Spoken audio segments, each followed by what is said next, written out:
We're live, dude. Booyakasha. Man, I'm tired from defending my democracy. I've been doing it all day. Against who? Outside of just everybody, dude. Who Our democracy challenged? is fragile right now. Are you kidding Oh, me, yeah, dude? yeah. Who challenged? Are you serious? I'm sorry. Excuse me? I'm sorry. I didn't even think about how fragile our democracy was. Dude, I'm trying to defend our fragile democracy, dude. I'm trying to, keep this system together where I can be told to stay inside. Our democracy is so fragile. not What we gonna need is war hawks and corporate interests in the Oval Office. For sure, dude. Our democracy's never been more fragile. Biden released his cabinet today, and it was like, Was it tough? oh, Yeah, they're trying to get us right back into Afghanistan, dude. They're already starting to be like, dude, we can't leave those motherfuckers. Like, look, we hate racism. Like, dude, we can't leave brown people by themselves. They're gonna kill each other. yeah, it's fun times. That's essentially the argument. Who was trying to destabilize it that you defended it from, and how did you defend it? I saw a cartoon today in the Economist, which was like a lady with Why are you reading the Economist? I get it to my house all the time, dude. This lady is a political cartoon. First of all, political cartoons are probably the worst thing. They fucking suck. But there's this lady, at least the ones that make it to like major. They were like the publications. first. They were just the first memes. Yeah, for real. They were dude. back in like, dude, if you got a meme in 1800, you were like, Abraham Lincoln's a snake in this. Hilarious. You'd instantly just hate him. You're like, I hate this guy. Yeah, this is a great picture. Yeah, there's a lady. It says like Hong Kong, and there's a lady like pretty racist fighting off a dragon, blowing fire on it. It's like the Chinese Communist Party. Yeah, the Chinese Communist Party. Yeah, I think now that Biden's in office, white people with money are like now like, all right, we can We can go we back. can be a little more racist. We can let it out now. Yeah, true. They're on their best behavior for a while, but yeah. True. So now, dude, so there's like a dragon breathing fire on a Hong Kong woman, like shielding it off and be like, "Hello, America, are you there?" And they were like, "We're busy defending our democracy," and Trump was like lighting a thing on fire. But yeah, it started making me laugh. It's like our awesome democracy where we get to say whether or not we can work right now. It's yeah. like, all right. Yeah, baby. It's like, yeah, we're defending our democracy. In the meanwhile, you can't go to the gym, and apparently you can't buy alcohol before Thanksgiving in Pennsylvania. I mean, dude, it's getting fucking weird. And then They shut down our booze? dude, and then I'm reading I'm reading the Economist, and they're like basically making a case for, who's making a big comeback again? The Taliban. They're doing the same shit. They're being like, well, the Afghanistan government kind of sucks, and the Taliban does a decent job Yeah. doing what they do. They'd been doing that since Obama. Yeah, but now they're firing it right. Like- Because, dude, remember we were like, what's up with the Taliban? We don't care about that anymore. Yeah. Firing as soon as he's back, they're firing that stuff back up. And they're also, the whole article's like, how they're like these, they like bring resolution to these issues, and they make sure people can drive stuff. The guy was like, it's like the roads are more secure. They drive like gasoline or something, or I think like cooking gas. And he's like, the roads are way more secure now that we just pay the Taliban. He's like, the Taliban were the ones shooting Stinger missiles at us. Yeah. So they do this whole case for it. At the end, there's a lady from like a city who was like, yeah, I really hope the Taliban doesn't come here because like I won't be able to go outside my house again, and I won't be able to be a scientist anymore. They're like, well, there's that. Yeah, sure. Yeah. Yeah, there are some downsides. Yeah, they were letting the Taliban back for a long time. Like Hillary Clinton met with they had meetings, I believe. There's like pictures. Yeah, they did a photo shoot in the Economist. I don't know if it's the Taliban or not, but there's definitely dudes wearing like religious garb holding guns. So I figure the Afghani army wears uniforms. But yeah, dude, it was that was pretty funny watching that today. And then it was just kind of like it's the shit's fucking nuts, man. Between that and the stuff about China, it's like you don't know whether or not China's like a big threat or not. They're hyping us up on China right now. And I was reading the different the whole idea that China is it is a communist party, but within this, they're like the communist party. They allow companies to compete with one another as long as they hand over their surveillance goods. So they're trying to say I think the market cap for American tech companies is like $6 trillion if you combine like Apple, Google, whatever, Microsoft, and a couple other ones. And they were saying yeah, China's not far behind, but they could with their capitalist communist economy, they could fight. Is this all the Economist stuff? Yeah.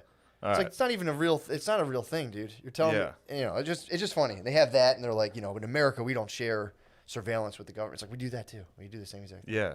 But either way. Sweet. Sorry. I was just, I was reading that telling me today. about the Economist. Just a bunch of bullshit, dude. It's just so funny how people read that stuff. Like, yeah, we don't do that. And it's like, literally, that's what all of our tech companies, we do the same exact thing. But Either way. Yeah, that's what. Just a ramble, but you know, right. the idea of defending our democracy. I was like, yeah. Are you just telling me what you read in The Economist? I mean, you know, the market cap. Yeah, obviously, I pulled that from The Economist. Yeah, I was like, wait. As soon as you can rewind the tape and watch it. As soon as you said market cap, I was like. Like there was literally a part of me that was like, sorry, I'm really well hydrated dude, right now. Get rid of that bottle. Really well that bottle's crap, dude. He's carrying the top. If you're just listening, Matt's carrying around a green like water cooler top. Dude, what's wrong with that? You hate me being hydrated. You hate me being informed. No, I don't hate you being informed. I'm glad you're informed. I go through too much plastic. I should get one of those bottles. I crush bottles. Oh, dude, it was disgusting what I was doing in my house. I'd buy the cases of water and just crush them up. The thing I'm trying to stop doing right now, other than just reading The Economist and pretending I'm smart for 5 minutes. You gotta stop, dude. That's a tough open. I know. That's like, I mean, I listen to NPR on the way here, and it's so bad, dude. That's the point. It's like I'm watching like the stuff that's supposed to be like the top of the top, and I'm like, this is fucking bullshit. Yeah. This is all fucking bullshit. So it's on Spotify. You hit your daily drive, and it just plays the same 5 songs you always listen to amongst like news stories, and it always starts with like an up to the probably every 2-3 hours update on NPR, and they all have the most, we've talked about before, the most ridiculous names you've ever heard. Like, I'm Winslow, like just bullshit names. And then the lady had like an attitude about Trump. Like, normally they're very like, they have the same tone every single time, but this lady like broke it and was like, Donald Trump still won't give up it. I'm like, oh shit. Ooh. Little fucking snippy out of the NPR lady. Damn, dude. Meanwhile, they report on like literally atrocities with the same monotone, like and 48 other students were murdered in the Nigerian university as Muslim extremists scaled the walls. And Donald Trump still won't even do what I want him to do. Wait, what? Oh, I mean, I listen to it because it does give me the news, but you got to get through the lens of. Yeah, dude. You get the news through a lens of just people like, I'm serving here. Well, the funniest thing about that is like, with all the COVID shit, they're like Kenny they're like, well, what do you say to people who like can't go to work and like people are dying, fucked basically, and he's like, people are dying and I put life over the economy, and it's like, all right. And again, if I'm wrong, I'm wrong, but like I'm pretty sure another thing I read said that this will push like at least 100 million people into like extreme poverty. So 100 million people extreme poverty, you could say at least 1 million people are going to die of starvation, conservatively. So like, we value life. It's like, well, if you value life so much, I don't. 1 million. You mean 100 million people? Globally, will be extreme poverty. Into extreme poverty. Yeah. They were talking about like famines that are going to come out of this. Yeah, I mean, so you can at least say. So here's the thing. It's like, okay, I value life over the economy. Well, okay, so it's time for the rest of the world to get in shape. You think so? Yeah, dude. We took a nap. You think the third world has too much diabetes? The U.S. The U.S. took a nap for a year, and now everybody's starving. Meanwhile, I'm high on the hog back home. Dude, I had a bowl of Trix last night at 1 a.m. Did you really? It's crazy. Yeah. Yeah. It is tight, just eating to the point of like where you're like, God damn it, I shouldn't have had that. I shouldn't have had that. Hurt before bed. I was not wrong about the industry. Since I announced the Lena Dunham show, that was actually good. I was wondering, I saw the commercial. It's good, bro. Is it good? I watched the next 2 episodes. Dude, I saw the commercial for I'm that. into it. And I was like, there's no way you're watching this. I saw the commercial. I'm into I was it. Like, oh my God, that fucking... There must have been DMT in that Rice Krispie treat, dude. No, I'm into it. No, it wasn't just that. I'm into all of them. Good. Every episode, I like it. Dude, what I'm trying all it takes, though, is just synth. Synth, the music, like... Yeah, for sure. It's all it takes. If that's playing in the background of any... Like, I'm literally just watching people work in an office. Yeah. That's the show. But there's synth in the background, so I'm like, this is fucking awesome. There's, like, sinister aspects of the office, or what's the synth kind of communicating? The synth. Am I saying that? Like a synthesizer. Like the 80s music. Like, yeah, exactly. Yeah, that's all it takes. Oh, so it's like... Yeah, like cool fucking music, dude. I thought you were talking about, like, a... No, not like ominous organ music. No. No, it's like... Yeah, it's like Stranger Things had it in the intro. Yeah. That type of music. Just give me that. I don't care what the show is. This is literally a Lena Dunham show about people working. Although she doesn't have anything to do with it, really. She's just like a... I think she directed the first episode. Okay. And that was it. But show rules. First episode might have been the best episode. Give me the Duncombe's rules, dude. Duncombe slaps, Duncombe's, yo. You get bought into the industry long enough, you actually get some talent. And Duncombe's has it. You think Duncombe's has the Finally, Duncombe's has what it takes, dude. You think She's Soda Oats, what's it called again? The industry. You think the industry is the thing that made? I think it's her finest work. What's the? Well, here's the thing too. I might have to watch Girls. I never watched Girls. I tried. I remember. I think it'll drive me. I'll go good nuts. friend of the show, Mecky Leaper, was telling me like Girls. He was saying this the one time, and I was like, best friend of the show, Mecky Leaper. He loves the show. I was can't get enough of the show. Big one of our biggest conservative proponents. Yeah, very conservative. Behind the scenes, extremely racist. So he was telling me, he's like, no, actually, Girls is pretty good, and I was like, get the fuck out of here. I remember my first reaction was like, I was gonna punch him. Yeah. You had that. You're not allowed to gut like reaction. That shit. Yeah, you're not allowed to like that shit. He's like, no, and I was like, oh, you know what? I'll be open minded. I'll go back and give it a look. I think it starts with someone getting like their ass eaten or something. So I was like, all right, maybe the kid's got a point. Yeah, I think the first episode is Brian Williams' daughter. The guy from the news. Isn't his name Brian Williams? Isn't that his daughter that gets her ass eaten? Yeah. Really? Yeah. Is that the first episode? Because I've seen that. I've seen that scene. Yeah, I think it's the first one. Someone else I told heard me. B. Willie's daughter was getting her ass eat. You know I had to peep that. Yeah, no, I saw it. I got into like 3 episodes, and I was like, no, peace wrong. This is pretty bad. Yeah, I was, but again, Mika Duncombe was young when he watched that. Mika Duncombe was. Mika Dunkies. And you could get pussy back then. You could be like, actually, I like girls, and some girl would. Yeah, be but like, it wasn't just. I don't know. I remember there was a wistful period in my early 20s where I was very whimsical. Yeah, true. You know, true. I went through a gay phase myself, so I understand. I was walking around listening to like Vampire Weekend. Yeah. In my headphones. I like them too, yeah. In December, that's why you like all that synth, dude. That's why you like that synth. The Duncombes infested me with that back then. If something and the synth rules. I was excited last night knowing I had to drive here today, knowing I could blast synth on the way. And I listened to it for like 1 minute and I was like, this shit stinks. But so what's it about? Like what's the show about? It's about interns. Yeah. So they're all college students. They're all college grads, and they all get placed in this office. And a bunch of them, you get fired if like it's just an internship. Yeah. And it's just them, just hustling, grinding. Yeah. Different ways to. There's a beautiful. My Turkish princess is in it. Really? I love her. Me and her. What'd she do in the show? She sluts out. What? She has to slut to get ahead, dude. Damn. Really? Kinda. You sure? She has There's to some slut scenes. so she has to well, slut out. she goes very womanly. Her approach to get in with the office is to like get everybody coffee in the morning, get lunch for everybody, like, and the black chick's very like, I'm just gonna fucking kick ass. Nobody can stop me. The white dude's is like, I'm gonna party with everybody. So I mean, they stereotypically got that pretty correct. Yeah. Just the white dude's like, I'm gonna do fucking coke with everyone in it. And the black chick's like, I'm gonna grind my ass. It's fucking good, dude. It's Duncombes, dude. The show is Duncombes. True. Yeah, I'm trying to get out of the thing of just like negging people for stuff they like. Like I gotta stop. My family has a hard problem with this, man. Like I don't think. Hold on, though.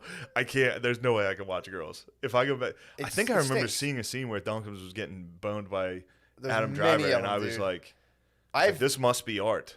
The problem, I think my problem with Girls is it triggers my PSD of having sex with girls that look like Lena Dunham. Or my PTSD of having sex with girls that look like Lena bunch Dunham. of Dunhams? So I see that scene, I'm like, oh, Jesus Christ. Yeah, I did that. Oh, I start feeling like I'm in Westchester. I'm like, shit, fuck. That's exactly where I got mine, too. Yeah. Westchester must be, there's something going on there. It's like the meteor rocks in Smallville, dude. In Westchester, True. It's just like fucking light beer. There's like calcified light beer fragments that glow in frat houses. The girl passes out and hits her head on. You got to see Smallville, dude. I mean, this is like fucking. Yeah, I've been in there. I've been captured by whatever that is in Westchester. I've been captured by Duncombes in Westchester a couple times. Yeah, there's also a small alcove in Elon in North Carolina as well that'll get you. There's Duncombes on every university, dude. I'm a bit of a Duncombe connoisseur, dude. True. I've always prided myself on that. You have always prided yourself on being able to take down any Duncombes that comes your way. For sure. And then show them off. No shame. Show them off, too. Brag about your donkeys. I brag about Duncombes hard, dude. People would do that all the time in college. Be like, check this chick out. And I'd be like, check out this Duncombes. I'm still on that. I'm still on that where I'm like, yo, check this chick out. You got to get some Duncombes, dude. I got to start bragging about donkeys. That's donkeys. the first page of the Kama Sutra. It says you have to practice your lovemaking skills on people who might not be that, exciting to you. so you can become an excellent lovemaker on Dunkums. And then it's in the Kama Sutra. Kind of fucked up, to be honest. But, in the Kama Sutra, it's like, yo, fuck some ugly people so you're focused on your own sexuality? No, it's like so you can practice your moves so that like you don't just like see like the hottest bae of your life, someone you just want to like just start serenading with all your boys immediately. Yeah. So it's like you have to you have to just like practice on a Dunkums. Yes. Like especially the weird pretzel. I think I've been the Dunkums. I think a lot of girls have practiced on me, dude. Nah, no, it's different. Because girls they're not like showing pics, like, or maybe they are. No, they do share pics. Yeah, like, look at him. True, but with mine, they have to include he's tall. Like they show all these pictures, like, no, he's very tall. They're like, let's go to Six Flags again. Like, why are you taking a picture of me next to the ride thing again? Like, keep getting my height. Like this guy can ride any roller coaster. He doesn't give a fuck. But yeah, man, dude.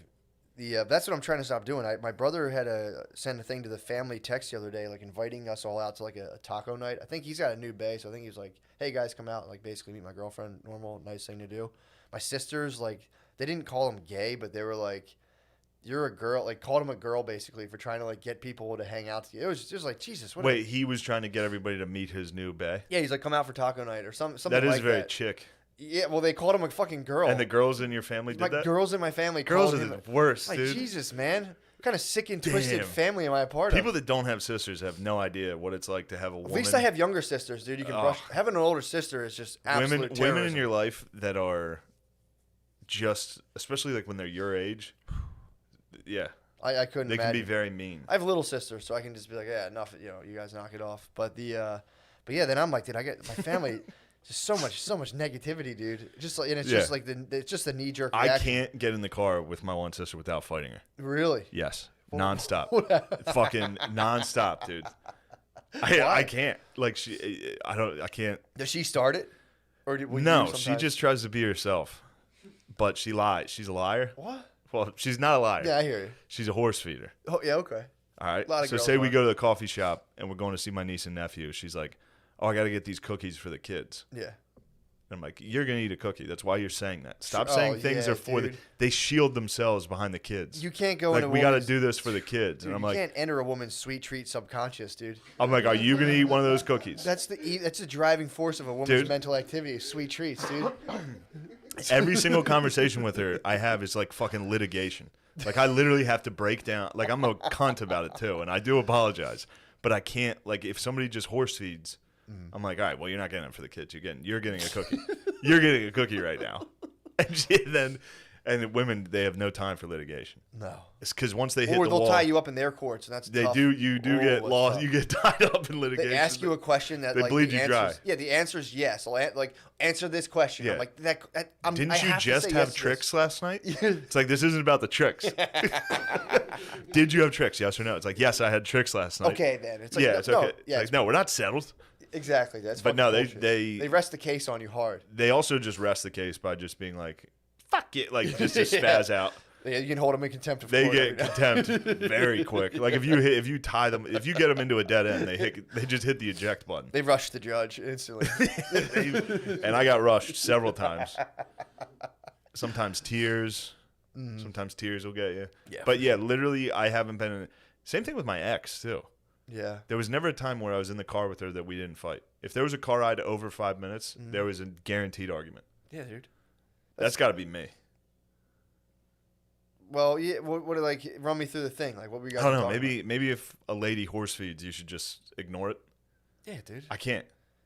Oh, yeah. If I get hit with a horse feed, I have to be like, well, you're lying right now. The problem is, and this, and I think we all do this to a degree, but I feel like women will hit you with justifications that you go.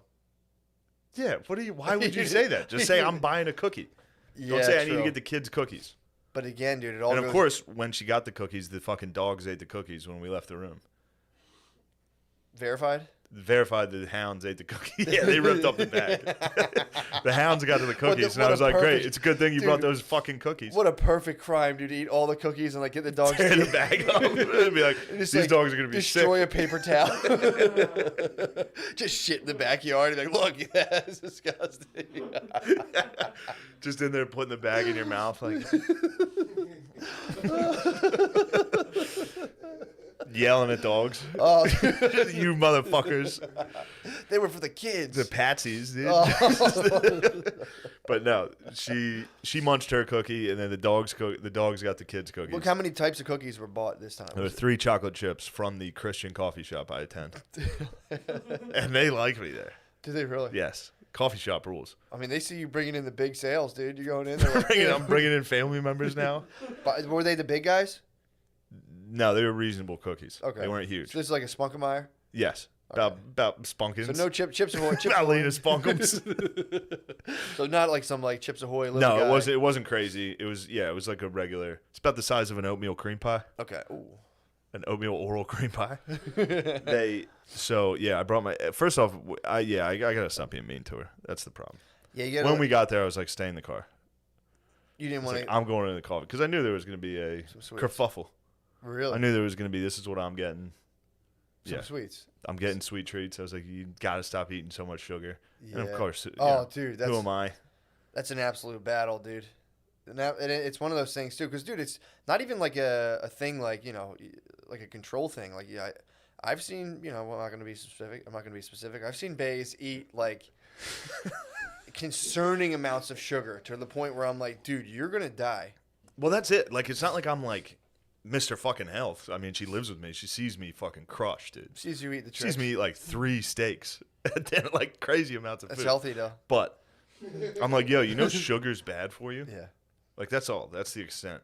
Like, fuck you. I didn't eat any sugar. I'm like, I just watched you get a milkshake. Yeah, man. Stop getting milkshakes. Dude. And then it's just a Dunkums battle, dude. It's 2 Dunkums. Clash of the Dunks. It's just Clash of the Dunkums in the Chevy Cruze, dude. Just battling as to who eats more sweet treats. Dude. Oh, my God. And she's got a point. And, yeah, I got to stop. Like, if one time she came out, she was with my niece and nephew. They were watching Shrek. Mm-hmm. She came out of the back room where she came out. Shrek was in the back with the kids. She came out while we're watching a fucking game. She comes out and she's like, "The kids want you to watch this." Did I tell you this already? No. She's like, and I'm sorry I'm crushing her on this because I know she listens. She came out. She was like, "The kids want everybody to watch this Halloween Shrek clip. Yeah. We need to find it." Mm-hmm. And I was like, "Do the kids want us to watch this?"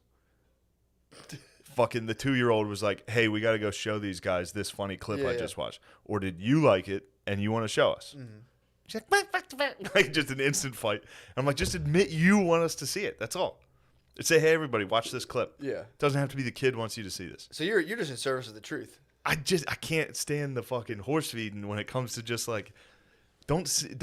And then she would sell it. She'll sell the show. She'll be like, it's so funny. You got to fucking see this thing. Like, you watch this. Wait till you see this. I'm like, dude, just say you want us to see it. Dude, it sounds sweet, dude. It was nice, but I need the truth. Cop up. I said, just admit you want us to watch the Shrek thing. And then the family gets involved. They're like, Shane, shut the fuck up. Stop antagonizing your sister. And I'm like, I can't shut the fuck up. I'm like, well, I just wanted to fucking admit it. Just admit it. And then like 10 minutes later, I'll be like, just admit it. It's not good. I got problems. No, dude. I mean, yeah, it's one of those things. Just let it go. Every woman in my life has hated me eventually. For almost this exact same reason. here, bro. Yeah, same. It's good to get the wedding ring on that pound. Eventually, she's gonna hate me. Sick. That's a tough thing to come to grips with. The fact that like she'll. Oh, dude, just like coming to grips with the fact that like I'm just like inherently annoying. Yeah, it's tough. It's embarrassing. Tough pill to swallow. Like she'll sit there and like be in like a kind of a bad mood, and I'll just like start like moonwalk. I'll just start doing shit just to bother her. Yeah, you can't. Oh, dude, yes. That brings me I had to give Phil a lesson on this last night. So last night before dinner, he was on his phone over the food. The food was on the island. My mom always, dish up, everybody. She says, fucking dish up. And I yell it before she yells it now. And she's like, shut up. Because I know what she's going to say at all times. But, so Phil's standing there. Phil's looking at his phone. Yeah. This is Monday Night Football. So he's got some bets coming in. He's got to take a look. And I went behind him and went, go, Phil, what are you doing? And I grabbed his sides. And he got so fucking pissed, dude. I scared the shit out. I scared him so much that he elbowed my sister. And dude, did he drop his phone? No, he held on to it. But I've never seen someone spaz this hard, dude. Phil spazzed I go, Phil, what are you doing? He's like, God damn, you fucking idiot. Like, just, he fucking spazzed, dude. And then my mom was laughing. Me and my mom were laughing. He was like, you two fucking idiots. And then I was like, what'd you call mom? And he's like, I was talking to your sister. Like, he had to, while angry, he had to deflect. Dude, he spazzed for a solid 10 minutes. He was furious, dude. Dude, honestly, Brittany's been scaring me lately, and it's been my same reaction. Like, it's not fucking funny. I get so mad, dude. It's so funny to scare someone and then they get mad, dude.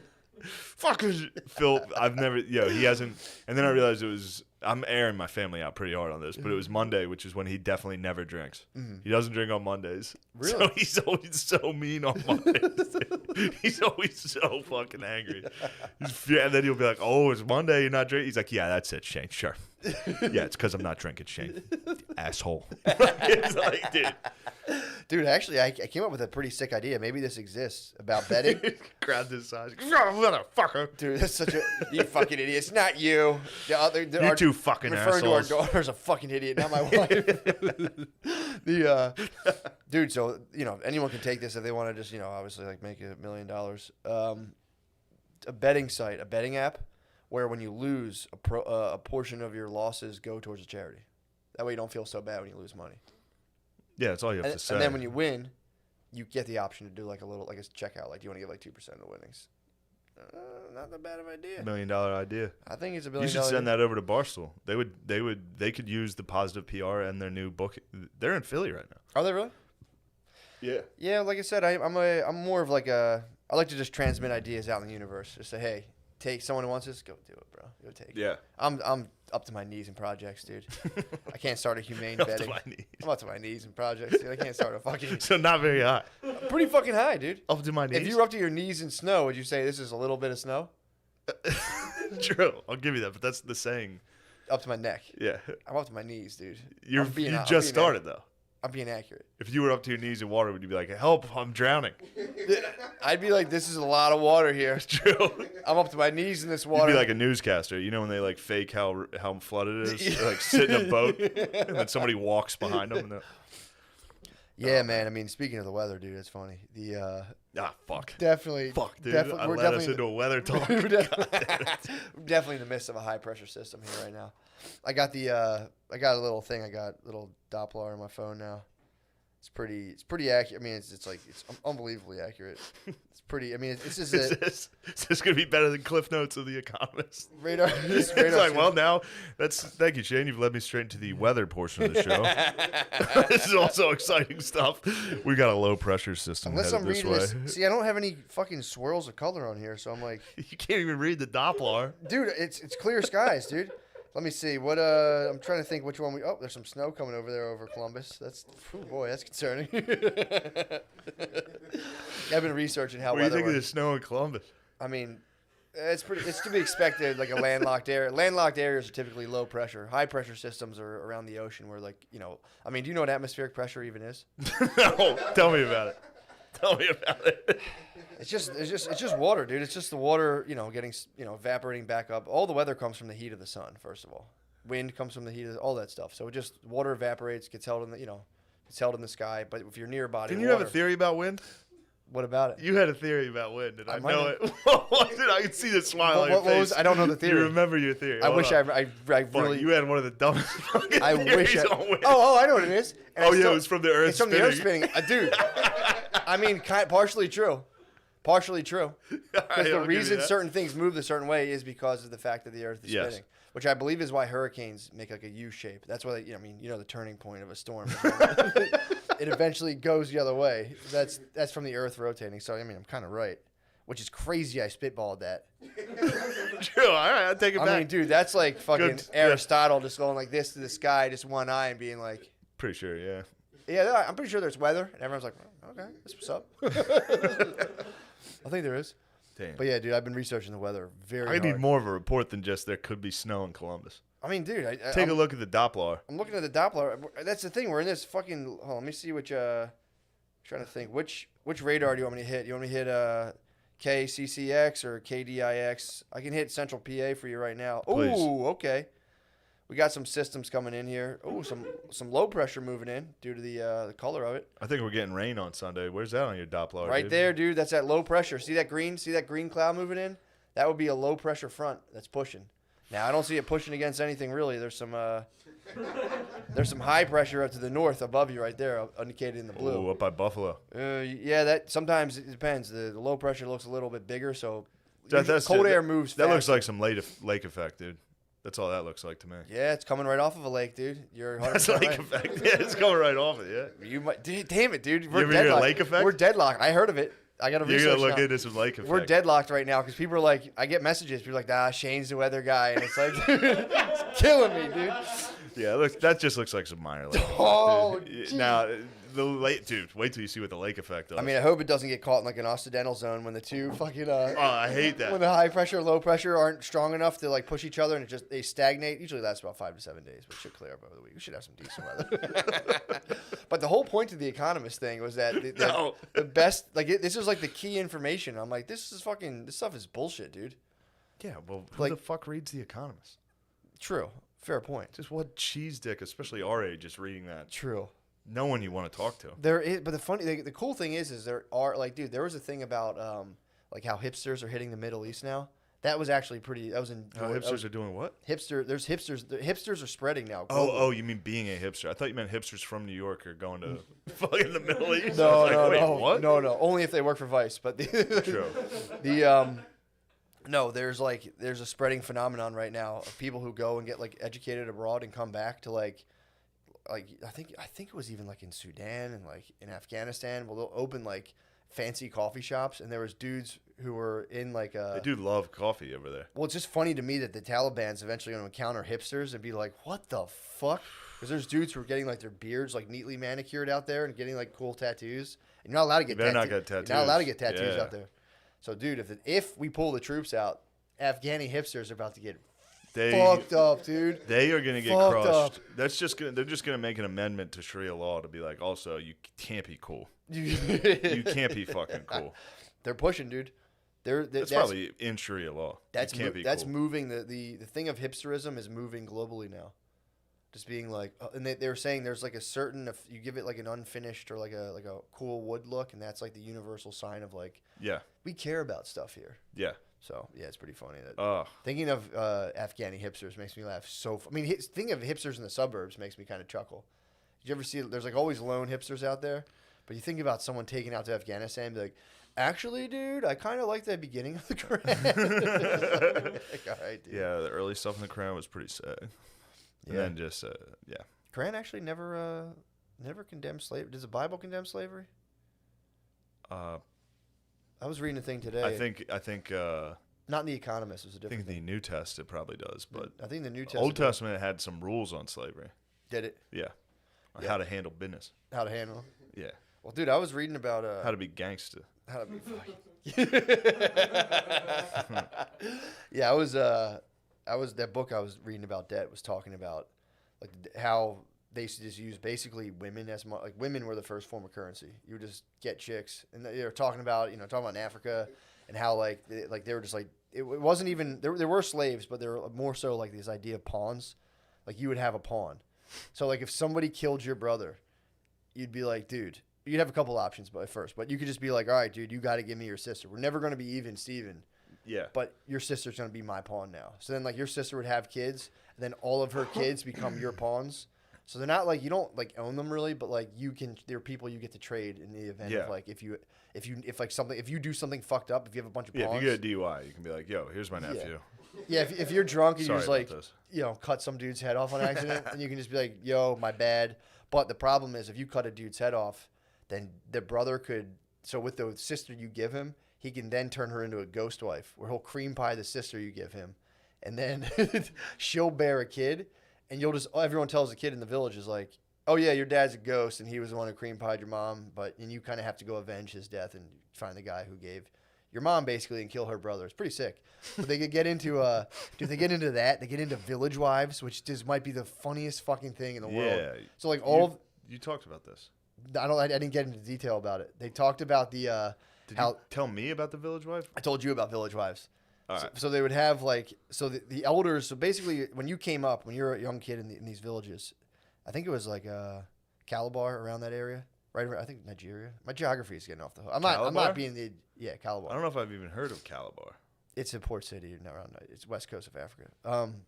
Dude, I'm not trying to step on geography. You can't. You can't. But they were talking about how instead of money, the whole point of the book is like, how did the concept of money originate? And this one society, what they did, you had to give people cloths or copper bars. So like when you came up, you would just have these cloths that people could use and turn into clothes. But if like say you needed something from someone who was older, you'd have to. There's these little like rituals. You'd constantly be giving the older people cloths, and that was like so. It was like imagine your communion money. Yeah. But you got communion, you had to pay all the old people you knew. So what happens is eventually all the old people have all the shit. If you have stuff, then you can get wives. So like all the dudes were fucking incels basically, because like your dad would have like 9 wives. If you like coveted them, it was like a bet you weren't allowed to do that. It was Can't fucked covet. up. But so what happened is they would have these old dudes. They'd all have like 5 wives, and then dudes would have nothing because the whole society was built around giving your elders like all of your shit basically. So like the dudes would plan seductions. So like, if you're a dude, you would walk around and just tell stories about how you're gonna like fuck your uncle's wife. Nice. That hasn't left us at all. Dude, you'd have to tell you. They'd go around and basically verbalize Pornhubs. They'd be like, yo. She's going to get stuck in the mud down by the river. But then if you got caught seducing, you would have to then pay more cloths, and then like you might have to fork a pawn. Like, dude, it's so fucking funny. But the whole thing culminates in like they call this a human economy, where people are more or less the currency. And then they say like commercial economies like Europeans came down with like so many fucking cloths, so many copper bars. And they're like, you guys want some of this shit? They're like, all right, you can sell it, but you got to give us like some of your pawns, some of your children, and we'll hold them as collateral, and then you can go sell it. And they would get people deep into debt and be like, go get us some fucking slaves. And they'd be like, otherwise you're fucked. We're going to take you and your whole family. Yeah. So that they started kind of doing that all through the thing. And, I'm listening to this being like, oh, African people sold slaves. Oh my God. I can't believe he's talking about this. Oh my God. White people aren't that bad. And then the next chapter is literally how like Ireland was all just a purely slave economy. Because they said the Irish were slaves. It was cattle and women in medieval Ireland that were the forms of currency. You'd have to get sisters, dude. And you're like, dude, I have so many sisters. I'm fucking rich. And you would just trade them away and sell them. It was 3 cattle were worth, I think, a woman I think 3 women are worth 1 cat. Something crazy, dude. But yeah, that was making me laugh. I was on my high horse, like, well, wasn't all white people doing it? And then I was just like, oh, fuck. Yeah. Ireland had fucking. Yeah, it turns out everybody was bad historically. Yeah, Ireland had. Watch out. But the analogy they said, it'd be like if like aliens came and were just like, yo, we'll give you $1 million, just go grab me someone. It's like, would you deny it? Would you not do it? It's like aliens with weapons you couldn't even fathom just hit you with like, yo, you want $1 million right now? Yeah. Go grab that dude. So people are like, oh, it's like pretty compelling. But yeah, it was dude, that shit was pumping me up, dude. The idea of ghost wives, the village. Oh, then the whole thing was so they had these so these young dudes would just they're planning seductions, dude. They're just pickup artists, dude. They're out there trying to. What type of seductions? Did they give you any examples, or what did you have in mind? Well, or like what would you do?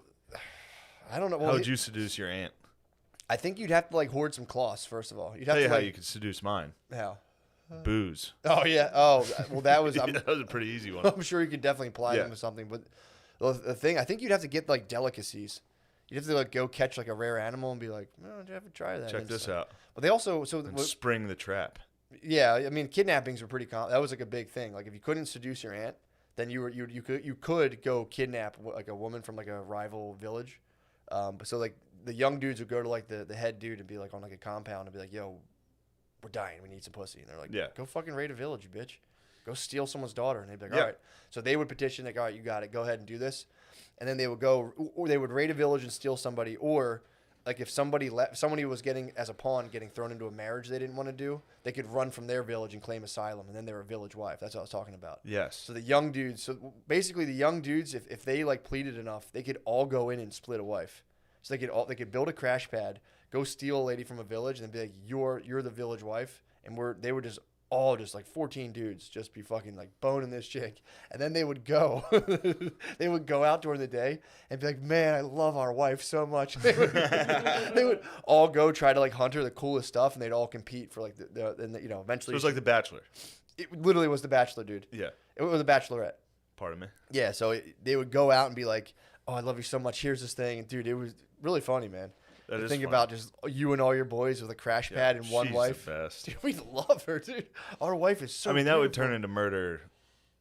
Well, hence the need for instantly. hence the need for pawns. Yeah. So then say you know they were basically saying the one anthropologist was like just telling them how like dude, they think about like dudes pussy bragging. oh dude Like, yo, I fucked our wife so good last night. They're like, all right, man, just take it easy.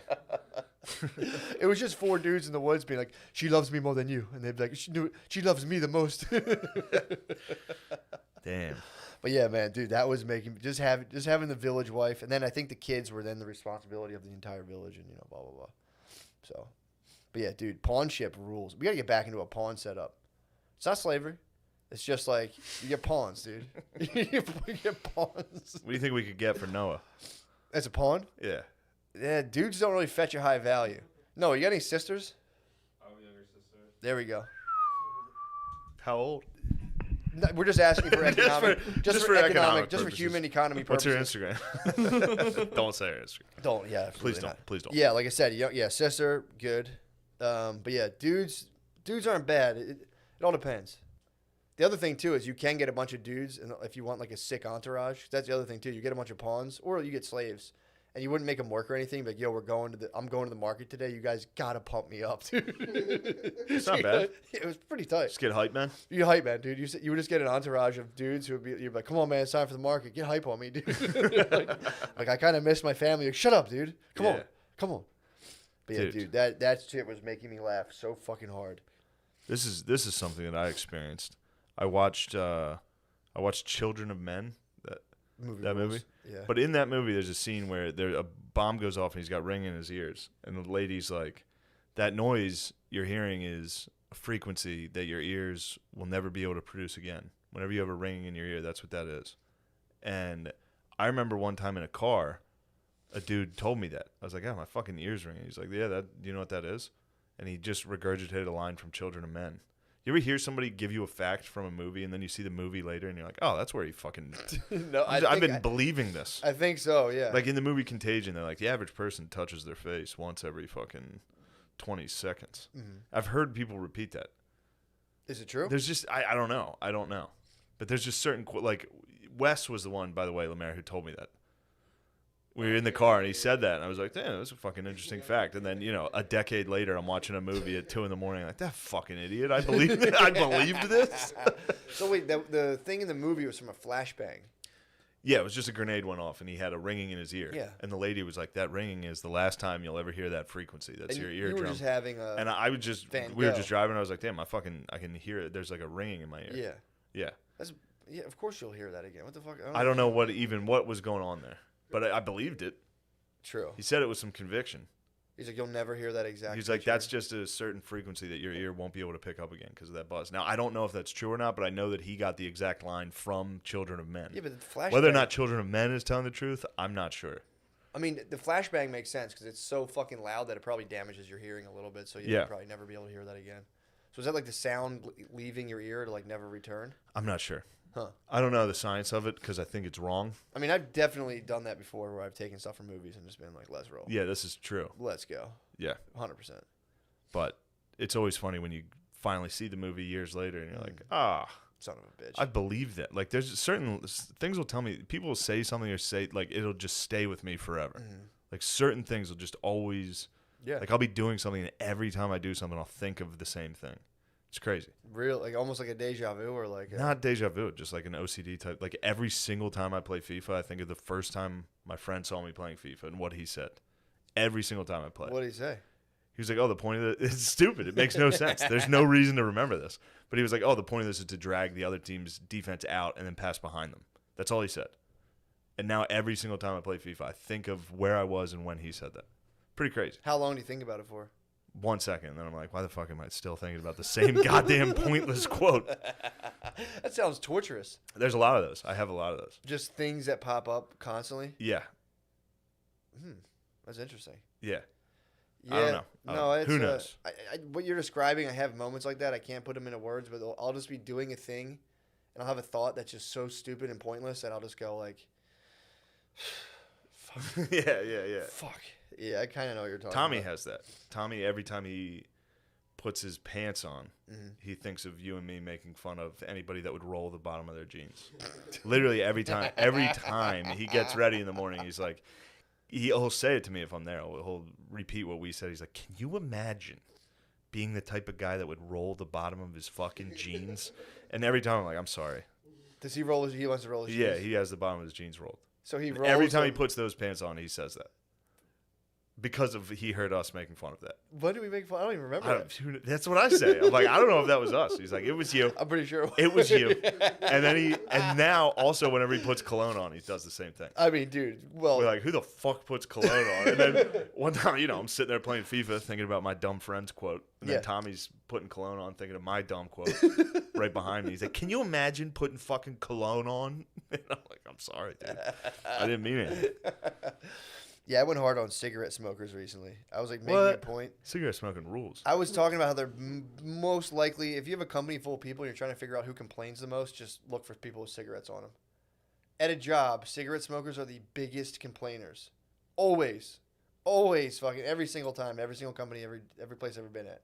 They go outside and they're like, every fucking 5 minutes, like, every where are they cigarette at? is Like, a complaint. I need to get a cigarette. It's like, dude, just ate lunch like 4 minutes ago, man. Yeah. And Dude, I felt bad. I came down hard on cigarette smokers, but I was that making a office larger job, point. the last job I had, the office job back home I had in Yeah. Harrisburg, worked for the state. And every state worker, first off, this lady was on my dick, dude. She would watch the clock when I would come in late I'd be like 5 minutes late. That's miserable. Because I came in with my sister who was higher up than her. Yeah. So my sister it didn't matter So she when she hated- got yeah, there. yeah. And I never said anything to my sister about, hey, I'm late, I'm getting in trouble. I was just like, I don't give a fuck at all. Yeah. And anyway, this lady, but then these dudes, they would just take cigarette breaks every hour. They would leave for 10 minutes. Yeah. I'd be like, what about them? They're like, they're allowed to do that. I was, I'm with you on the cigarette smoking. Yeah, dude. I needed to get a dip break. You The know, fuck? nobody gives you a dip You break. can do that in the outro. They don't, dude. They get mad if you even say it. We go outside and just a little bit. If you're like, yo, let me go dip. I need a spittoon. But that is what a crap is. A work crap. Oh, a crab. A crap at work with a dip in, dude. That's a good 45-minute crap. Oh, I think Surfing the web. I thought you were talking about crabs. What about crab? I thought you called me King Crab. I was like, dude, I ain't a motherfucking you crab. fucking crab-looking motherfucker. Yo, You're the dude. definition of a crab. Come on, dude. You Jeezy? Dude, come on. I'm more Gucci, for real. You think you're more Gucci, man? I'm definitely more Gucci. I didn't see Jeezy's performance at all. You would have liked it.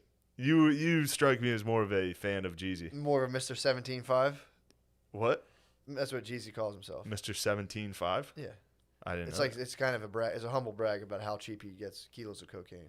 Oh, sick. Yeah, 17.5. He's a snowman, dude. You don't know anything about he's up pushing to, that he's up to weight. his knees in the bricks, dude. Probably. He's probably he's probably below his ankles at this point. Well, it's just funny too how like two hardened, like self-proclaimed like super gangsters had to kind of like pledge allegiance to like a governor before they Yeah, before they. Oh, that was great. Oh yeah, yes ma'am. We talking verses. Yeah, talking about the battle, dude. Talking about the battle everybody saw, especially the whites. Yeah, what Whites were all about it on Twitter. were they really? I saw several whites posting like, "Yo, Jeezy." Like, shut the fuck Oh, up, dude. Jesus Christ. Did you see Gary Owens? I think somebody posted on the Reddit. Gary Owens was like, "Yo, I'm gonna need some Hennessy and a Black and Mild to watch this verses." It was like, "Whoa, dude, Dude. what are you doing?" Yeah, that's fucking Yeah, aggressive. Dude. that's a strong one. Yeah. Also, too, Gary's imagine having convincing fun. yourself. I'll be honest. No white people really like Hennessy. If you do, you're pretending. Stuff's disgusting. You ever have it? No, I don't really. No, I'm sure I've had it. I'm saying that because I try to like it because it looked cool. I was in high school. I was like, oh, cool, I have Hennessy. And I would drink it and be like, oh my God, I'm going to throw the fuck up. Yeah, I remember Hypnotic. Hypnotic's actually not bad. Hypnotic's just sugar, right? Sweet, yeah. Yeah. Hypnotic's, Hennessy's disgusting, dude. It's fucking. I wouldn't say rough. stuff like this. It's disgusting. It's disgusting, What do you dude. think I got in this fucking in my plastic You cup? have H-Rock in your cup. I might need a fucking black and mild to watch this Young Jeezy. Sure. I'm Gary Owen. Yo, did I tell you my idea for my special? No. Got a sick idea for a special. What you got? Don't disrespect. Fuck it. That's hypnotic, dude. Would you combine it with like an Incredible Hulk? So, if I film a special, it's gonna have to be me. Obviously, no network's gonna be like Netflix isn't gonna be like, let's take a chance. You could come out in favor of complicated corporate contracts and maybe snag the favor of companies. I don't know, guys. I think it's pretty fair. Yeah, true. But I was thinking about producing. Now, this is just an idea. Should I just produce an all-black special? Like the whole audience is black, and I film it like. And even you? No, not blackface. But here was the idea: wear the Bernie Mac suit with my face airbrushed, but maybe airbrush a black face. Airbrush my own face blackfaced on my shirt. But like, you know, special would be incredible. But then like, here's how I want to open it. Like, the beginning of the special should be classic. Like, yo, everybody fucking doubted me. Nobody thought I could do something this special. And then come out and bomb. But also, more importantly, be like, yo, it goes down at the barbershop. Like that's how but then just go to the super cuts at the Walmart in Mechanicsburg and like sit there and like try to strike up conversation with like just some lady. Just be like, yo, you see fucking LeBron's hairline? Just some lady like, excuse me, sir? Nothing. Be like, yo, it goes down at the barbershop. Oh, dude. The first fucking 15 minutes is you in the waiting room just reading like Esquire. Like trying to talk to people sitting there and be like, yo, you see this bullshit? Just some guy like Muhammad Ali versus Joe Frazier. Yeah, who you got? Shut up. Yeah. Shut up. What was the most historic boxing match you've ever seen? Yeah. You're like, what? Excuse me, sir? You're like, it's a good special. That'd be awesome. And then go out. There's some ideas I don't know if the public's ready for them. I mean, if you dress up in the Bernie Mac clothes, that'd be aggressive. If you wore like jeans with a picture of Africa on them, and fucking it's so funny. It'd almost be like, first off, everybody would know. It would be called very racist for sure. People wouldn't understand the literal art that I was creating, because that would be art.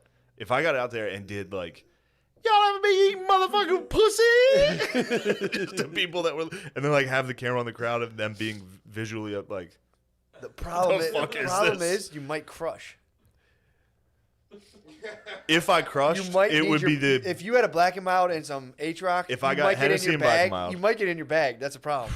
You gotta watch out, dude. Because if you get in your bag and crush, then if I get my bag and crush in a pair of jeans with Africa on them and my face airbrushed, I'd be the GOAT. You would just become you'd be trapped in the bit. You'd be Andrew Dice Clay. Andrew Dice Clay. You'd be Randy. You think Gary's trapped in the bit? Big time, dude. Gary Owens trapped in the. He's like, yo, I'm gonna be a fucking wigger for real, and then just trapped in it forever. He is, dude. Damn, that's tough. 100%. Gary. You got trapped. You might get trapped in the bit. I never thought about Gary. You'd be like Andrew Dice. You'd be 75 and be like, oh man, come on. You'd be like Andrew Dice Clay, dude.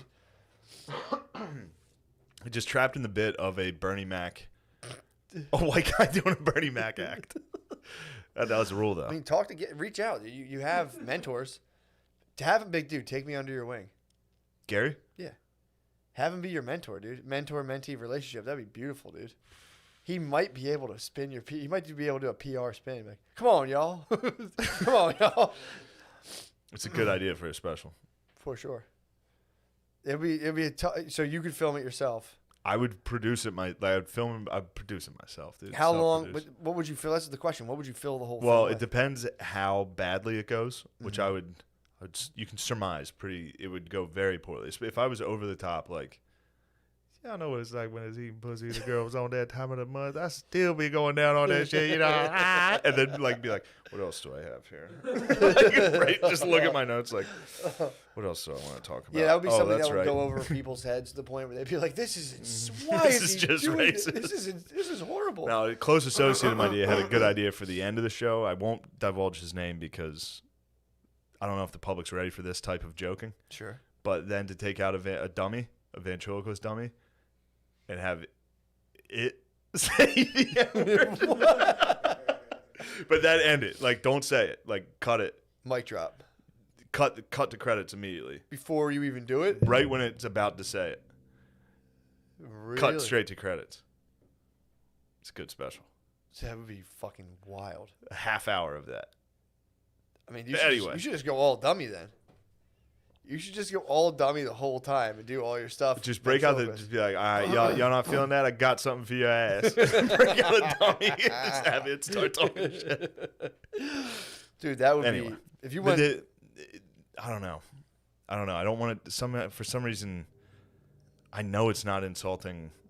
I know I'm not trying to be insulting towards black people, but boy, that thing comes out pretty rough. Dude, if you went to an all black room, like damn, it's funny. It would be very funny to do. There's very funny things about like strictly black comedy that are really funny to make fun for sure. Yes. Yeah.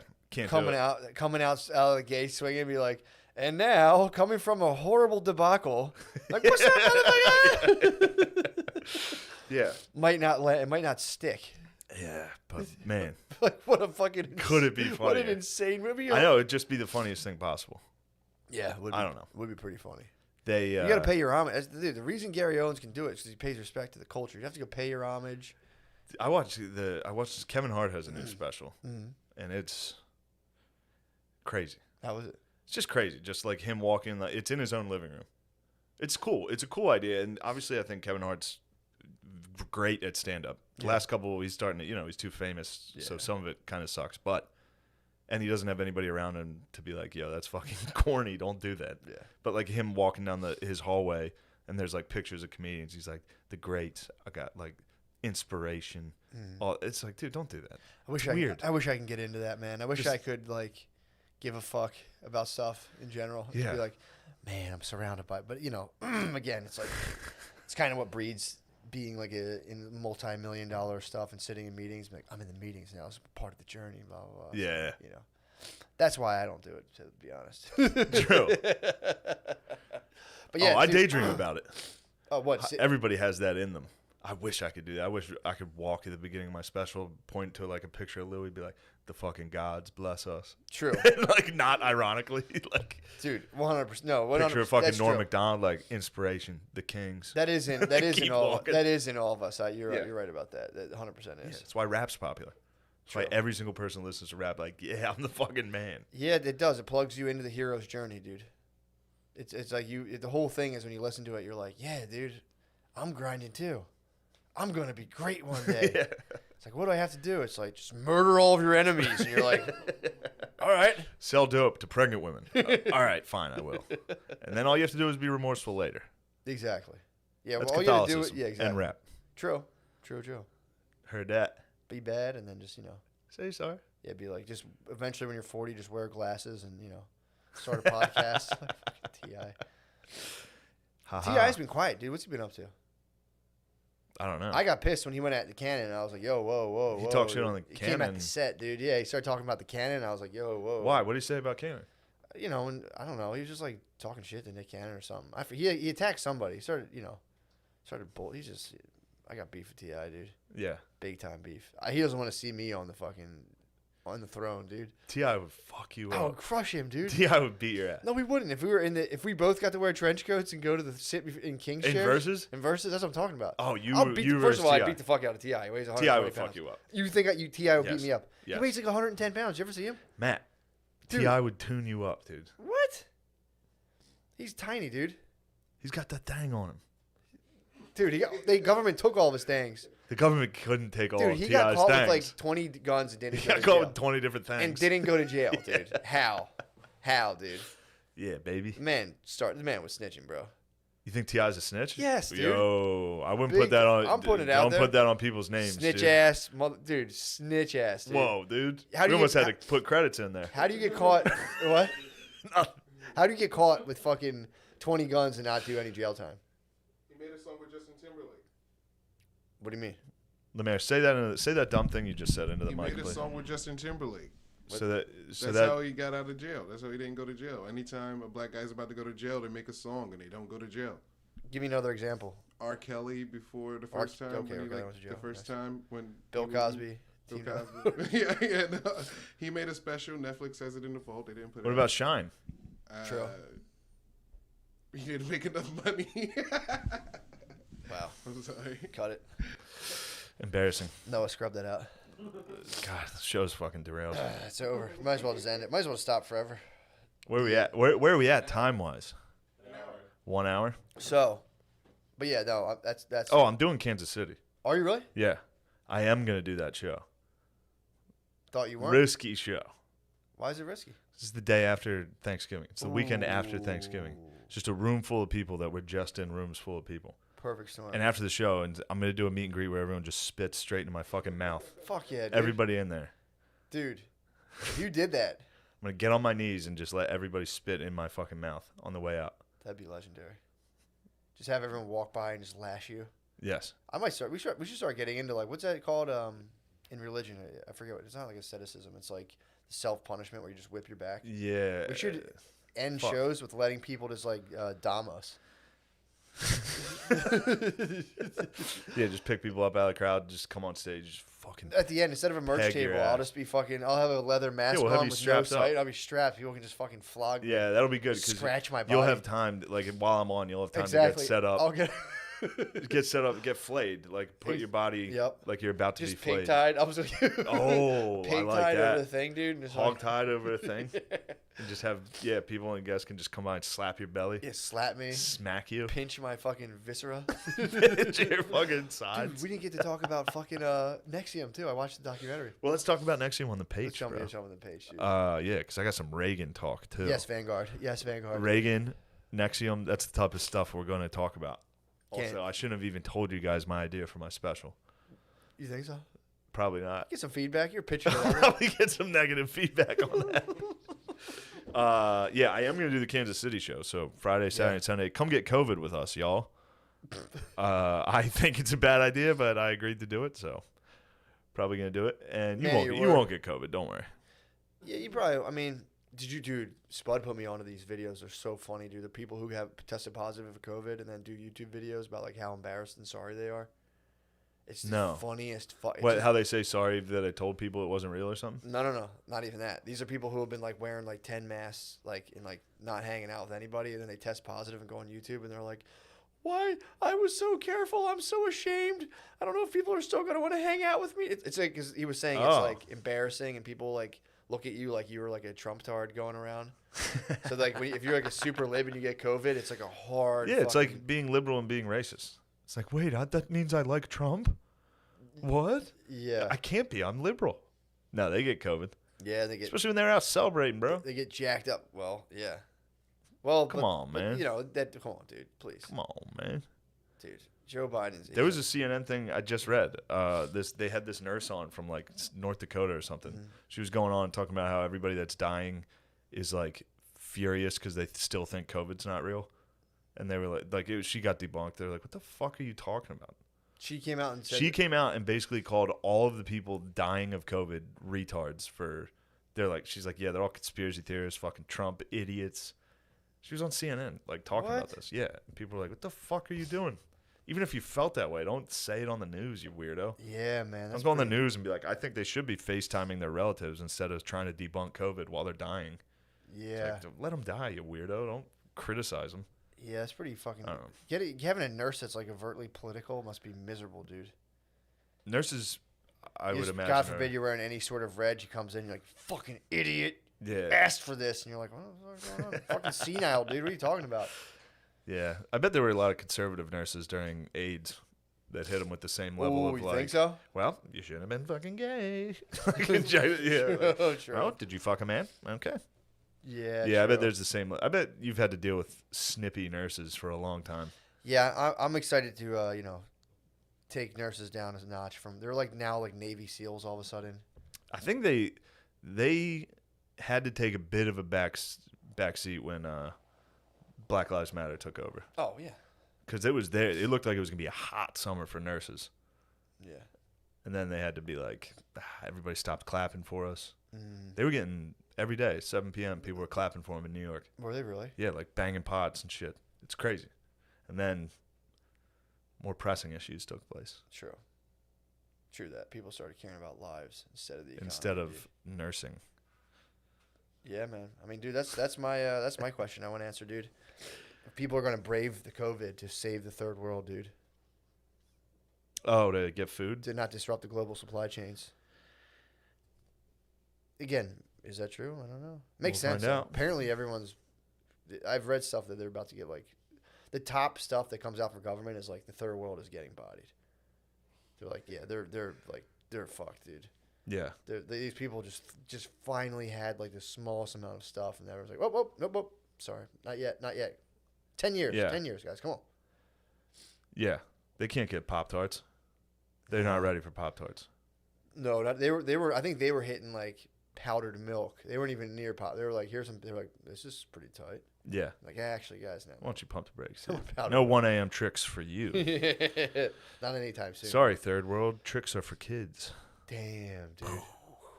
Think about that. All right, let's go to the Patreon. Yeah. James Fox, welcome. Thank you so much for coming on, man. Thanks for having me on. You have your new documentary, The Program, I believe. Yes, it drops. It dropped today. Dude, that's dropping crazy. Right now. How about the timing, dude? You couldn't have planned that better with the goddamn fucking...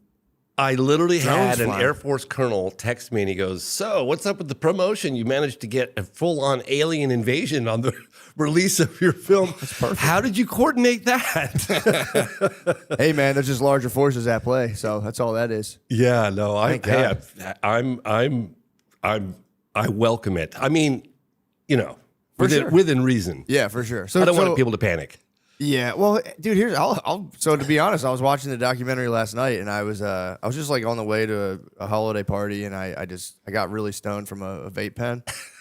I haven't been smoking like that, and I was just like launched, and I started watching your documentary, and I just started bugging out. I started thinking about just the vastness of the cosmos, and just kind of the the inevitability of there's got to be some other sort of consciousness or life form out there. And it's like, I was bugging. I was like with my wife, and I was like, dude, turn it off. I'm freaking out right now. At what point did you turn it off? When we got to that the NASA conference or before? It was before that, but we were. I just started thinking about it because it was all these like, there's these like Congress meetings and all these people, and it was like the line that I don't know if it was from that or someone said it, but it's like, why would these people put their credibility at risk for no reason? No, come on.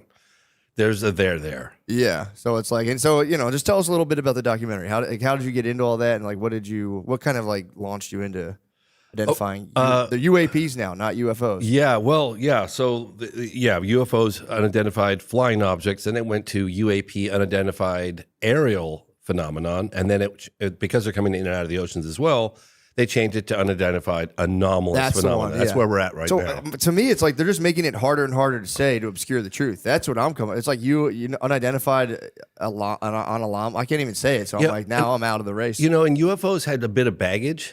There was always sort of that knee-jerk reaction when you mentioned UFO. So I think they wanted to kind of, steer away from that. Yeah, it was stoner stuff. Yeah, get into the UAP stuff. And it was really funny. I think it was today or it was last night. Senate Majority Leader Schumer is being like hammered in the press. I don't know if you've seen it yet or not. And the guy's like, you don't know what it is. Therefore, it's a UAP. You wrote the legislation. Don't you remember? Like, he's like, well, we don't know what they are. Therefore, it's a UAP. He was probably so blazed when he wrote the legislation. They want to say drones because UAP has people freaking out. Charged, yeah. And it's so funny, too, because they're going, well, we have absolutely no idea what it is, but everyone's fine. Everything's safe. There's nothing to worry about here. Sure. So there are just like tons of drones popping up and everyone's freaking out because nobody knows whose they are. I initially, on first look, I was like, oh, it sounds, conventional because, UAP demonstrated technology that's sort of light years advanced from anything we have. But then I started doing a little deeper dive, and I'm hearing reports that they're evading the military, radar, FLIR, they go dark. They have a loiter time of hours and hours and hours. Then the Coast Guard reported being followed over the ocean. I mean, something weird is going on. I don't know exactly what it is or who's behind it, but people are scratching their heads. That would be crazy if it truly was like an alien consciousness, but this was their like mall kiosk of them like flying around holiday toys and then being like, check this out. And everyone's freaking out. Watch us freak out the humans. Look at them run. So So just take us through. You don't have to obviously Yeah. give the whole documentary away, but it's like, how did you get into that, and like how, like to what depth does this whole phenomenon go? Because like you were saying, that when I grew up, it was just like aliens, and you'd get a poster with black lights of an alien being like, "Peace, man." Right. But yeah, the more you hear about it, like they just came out of nowhere. Like the government, I feel like a couple years ago was like, "Oh, by the way, aliens are probably real," and everyone was just like, "What the fuck? What are you guys doing right now?" Yeah, well, I mean, so how that came about, I'll back up a little bit and tell you how I got into it. And I had a father who was a journalist. He was a quadriplegic with MS. And so at a very early age, I was traveling around the world with him because I was his legs, I was his chauffeur, I was his nurse, his secretary, you know, we just traveled together. He was a mainstream journalist. We interviewed people like Stephen Hawking and race car legend Dan Gurney, and just did a lot of cool stuff together. And so I had a sneak preview into journalism pretty early on in my life through my dad. And then I had a high school buddy of mine that when we graduated, we were 18 and we flew to Europe and we bought a used car, Renee Harris, and we bought a used car, drove from London down to Portugal. We were really close, man. We were like brothers. And then we parted ways for like a year or two as things done. You know, he had different things going on, whatever. And then I, reunited with him. And he was suddenly into this whole UFO thing. And I was like, oh, God, Renee, man. Like, I remember thinking, I'm going to have to cut my best friend loose. Yeah. Like, this is really unfortunate, you know? And he was talking about Roswell and UFO crash and alien bodies. And I honestly thought he'd lost his mind. I mean, I really did. Yeah. What year was this roughly? Probably 93. Yeah. Maybe 94, 93. You were looked at as crazy back then for it. And so anyway, I was apprenticing at a video production company, and I went into work, and I was telling my buddy Richard Van Sickle about it, and I had really looked up to. He was 10 years my senior and really professional, great guy. And I was like, oh man, my really good friend is like suddenly gone off on the deep end. He's into UFOs and aliens and spaceships that crashed in Roswell. And my buddy Richard looks at me, he goes, "You didn't know about Roswell?" I was like, how would I know about Roswell? No, I don't know about Roswell. How would I know about Roswell? He goes, well, the government actually admitted that they did recover a fly. Really? He goes, yeah, check it out. Like, they actually admitted it. And then the very people that were involved in the cover-up came forward on camera before they died saying it was original, the original press release was correct. So I was like, oh my gosh. I started looking into it. Went to a few conferences, met a few military guys, and I was like, God, maybe there's something going on here. Mm-hmm. And so I told my dad, I was like, I was doing video production at the time, and I was doing PSAs and things of that sort. And I was like, I think I'm going to do a documentary on UFOs. And my dad was like, oh my God, please, son, don't do that. Like, he literally said it's a dead end street. There's nothing to it. You're wasting your life. Please. And not only did he was begging me, he had all of my other members, because I was born in England, of the family, writing me letters saying, your dad is very concerned about you. Oh, you were getting like English letters about it. Don't do it. That'd be a tough, just like a scolding. Just like I've been reading Bertrand Russell's autobiography, and there's a lot of like English letters, and they're pretty. Yeah, they'll get you, man. Anyway, a stinging letter. My grandmother used to call me a rapscallion, you hooligan, you skiver, breaking into the house at all hours of the morning. Yeah, she was. So hilarious. Your whole family's my family's like, do it. Please reconsider. Your dad's very concerned, and I just was like, well, I'm of course being a Taurus, I'm a bit stubborn. And I just went all in, and I think it took me about 4 years. And I was at the end of it. I was like, I'm never doing another UFO doc ever again. But I sold it to Discovery Channel. It aired on Learning Channel, and I kind of got the last laugh. And then I got invited to Russia, and because I got invited to Russia, which I ended up going in the late '90s and meeting with generals and cosmonaut Pavel Popovich. And then I got an invitation to meet with Mercury astronaut Gordon Cooper, because I've been trying to get interviews with him on my first doc. And then all of a sudden I was like, well, I guess I'm doing another doc, because I got all these amazing interviews and I went to Russia and stuff. And so I did another one, and that one was called Out of the Blue. And that took me 5 years. Okay. And I finished that and I said, never again. I remember my partner was in a fetal position crying, and his wife's like, you're killing my husband. Like, stop. What was wrong with him? We were pushing each other so hard, so hard to do a good doc, right? Mm-hmm. It's like you just get to the end and I'd been there myself. You're broken. Yeah. And so I was like, well, I guess the documentary's done, because I didn't really feel like it was where it needed to be. but we were all out of steam. We were out of money. I pushed my partner to the brink of death. And his wife was screaming at me, like, you know, so I was like, all right. So then we sold that to NBC Universal, and it aired as a 2-hour special on the Sci-Fi Channel. And then 3 years later, I owned the rights again, and I was like, oh, I'm gonna pick this back up and make it to the film I always wanted it to be. So I spent a couple more years on Out of the Blue, and I released that as a director's cut. And in the process of that, I broke a big story with the governor of Arizona, Fife Symington, who there's a very famous Phoenix Lights case that happened in March 13th, 1997. And the governor poo-pooed it at the time. And then 10 years later, I met up with him. It's like, why did you poo-poo it? You had one of your aides dressed up as an alien. He came and mocked the whole thing, and all your, constituents were upset. And he admitted that he saw it too. So then that happened and exploded in the headlines. What did he see? Oh, he saw the lights. Oh, he saw a craft. He saw a big, all connected boomerang shape. He said it must have been a mile from wingtip to wing across because it was so big. Why did he poo-poo it though? He said that there was overwhelming fear, like people were just freaking out. Oh. He contacted the local Air Force Base, Luke Air Force Base. He contacted the Pentagon, and they all shrugged their shoulders, according to him, and said, "We don't know what the hell that thing was." What? So anyway, I broke that story, and then I got. I hope you don't mind. I'm giving you a longer version of this. No, I like it, dude. Yeah. So I broke that story, and it catapulted me into the limelight. I mean, we were on all the talk shows, Larry King Live, with the governor, and I thought, gosh, this would be a really good time to capitalize on this attention because media coverage is very fleeting, and it only happens. You're lucky if it happens once in a lifetime. So I was like, hey, let me capitalize on this, and let me do an event at the National Press Club. And so I did with my friend Leslie Kane, and it was 2007, and we flew in 14 military and government officials from 7 countries and held an event at the National Press Club, and I shot the whole thing on HD, and then I ended up making a movie about that, which I sold to A&E called I Know What I Saw, and it was a 2-hour History Channel special. So then I was just like, I'm done with UFOs. Like I'm done. Yeah. Like, and one of the things I've learned is never say never, because I've said that so many times in the past. But then I stepped away from it for a little while. I did a film on the BP oil spill in 2010.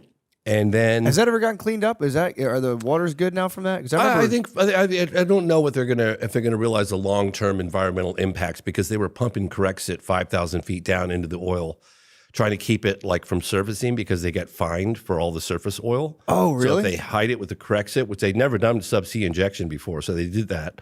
And they just blanket it down on the bottom. Basically, they dumped more Corexit into the Gulf ever before, more than they'd ever done anywhere. It was a huge lab test in the Gulf. Yeah. Oh yeah. I've been personally boycotting BP forever since that. So I won't get their gas. So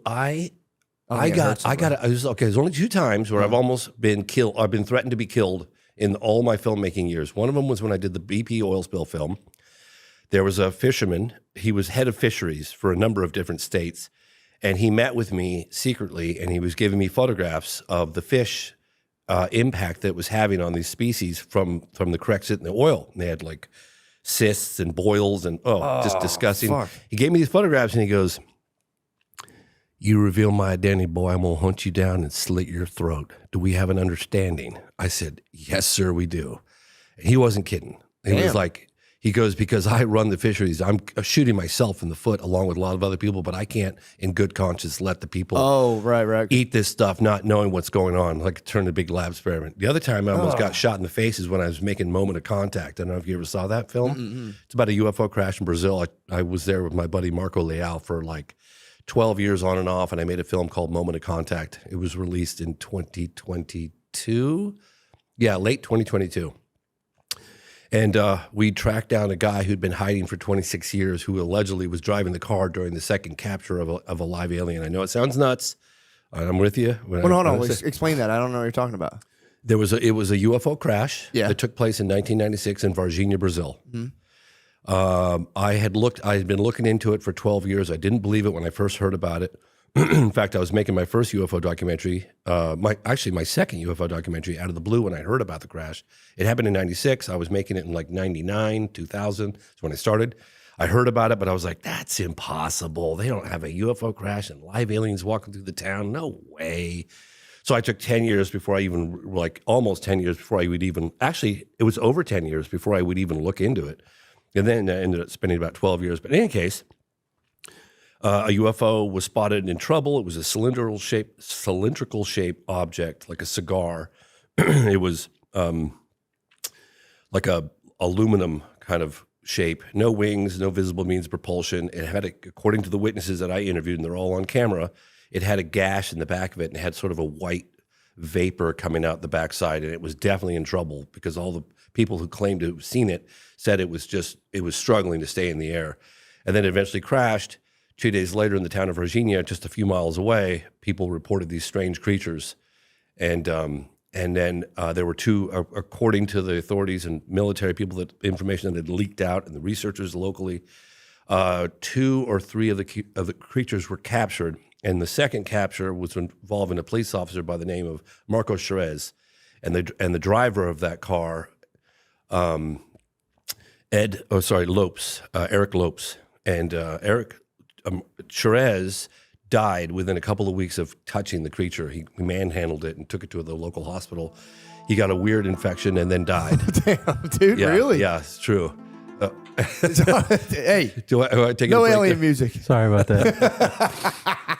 So the only other living witness to that second capture was the driver, Eric Lopes, who's also a police officer.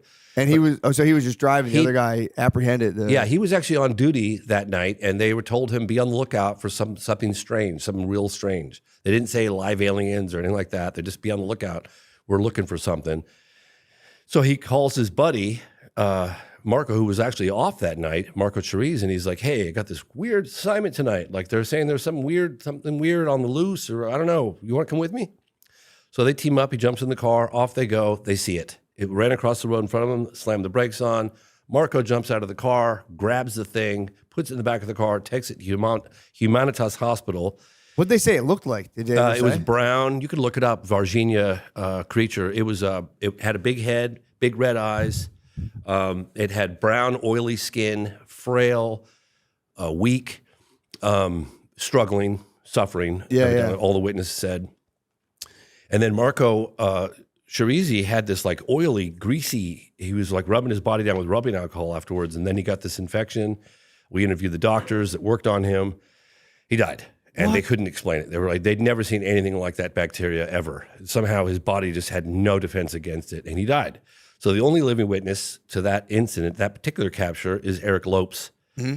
So The driver. yes, so I got in touch with the mayor. They actually interviewed the mayor of the town, this guy Verge, and he's like, "Hey, if there's anything I can do to help you guys, I believe this happened. I want to get the story out. I think the world needs to know." I was like, "Yeah, there's something you could do. Could you help me locate this guy, Eric Lopes? He's been MIA for 26 years. What? And he was apparently driving the car."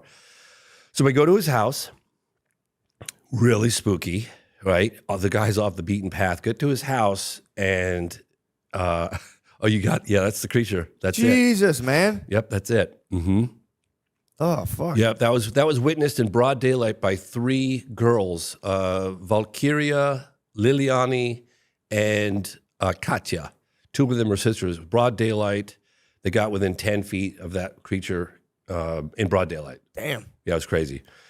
So anyway, we get to Eric Lopes' house, and he I don't speak Portuguese, but he was like apparently telling everyone, get the hell out of there, or he's going to start spraying bullets.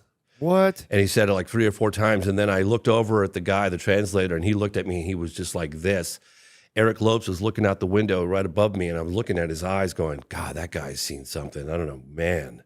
He had looked like he was so burdened with something. You see it in his eyes. I remember I'd never looked into someone's eyes that had that profound, like he was just burdened with something really Did he look intense. like afraid, or he just looked kind of like just He distant? looked like he'd been shouldering something so profound, so deep, so deeply, profoundly disturbing. and that he couldn't share it with anybody. That's what it looked like. Oh, man. But anyway, it's confused. But anyway, that was a second time. Only 2 times where I actually was like Threatened to be shot. Okay, wow, okay. Yeah, Jesus threatened Christ, to be man. shot. That's crazy. So you didn't even get to talk to the guy. He wouldn't talk. Well, he funny enough, it's really funny actually, because he said, and you could see it in the movie, when we rolled up, he's like, if you're here to talk about the ET, Eric won't talk. And he referred to himself in the third person, which is weird. And then it was like, Eric's not here. And then it's like, I'm going to start shooting right now, bullets out of here. And I kept asking, I didn't know what he was saying. So I kept trying to get a question in, like to my translator. And the translator looking at me like, dude, just chill, you know? And then finally he looked at me like, it's time to go. Like that look, you don't need to speak any language For to sure, get that yeah. look. Yeah. It was like, we're leaving now, period. And I was like, shit, what's man. going on? Anyway, so yeah, that was. What do you think happened to him? You think he got like inhabited or something? Just imagine for a moment if he really was the driver that was involved in the capture of a live alien. Okay, Yeah. I'm not saying believe it or don't believe it, but if it did happen, and then your best friend dies, Yeah. and now the family and the world wants to know what happened, and you can't talk, and because your life has been threatened, right? Yeah. So you have to shoulder that burden for 26 years. Right? Yeah. So if it happened, you can imagine how disturbing that was. And, he's military intelligence, so, he's armed to the teeth, I'm sure. And I would talk to some other fellow Brazilian UFO researchers, Uberajaro Rodrigues, this guy Peccaccini, and he was like, oh yeah, back in 26 years ago, we wouldn't go near Eric Lopes. I was like, why not? He goes, everybody knew that guy was packing. He was just going to open fire. I was like, well, now you guys tell me. Jesus Christ, I went to the guy's house. I probably almost got shot in the face. That would have sucked so bad, dude. That would have been a real bummer. Oh, that would have sucked. Yeah. So anyway, coming off the heels of that, I, because I did a film called The Phenomenon, right, which covers the phenomenon from the 40s up to relatively modern day, 2017, 2020, whatever. Yeah. And then I naturally, the natural progression would have been to go from The Phenomenon to the program, which is out now. But I had unfinished business with this alleged UFO crash case. And so I went back to Brazil like a 5th time, and I filmed Moment of Contact, right? And then at the very end of it all, and I totally believed it. In fact, I remember taking one of the audio guys, he lived in Rio de Janeiro, and this guy Guy, and he goes, oh yeah, we heard about that story back 26 years ago. Nobody believes it. It's like, kind of like what Roswell, For sure, yeah.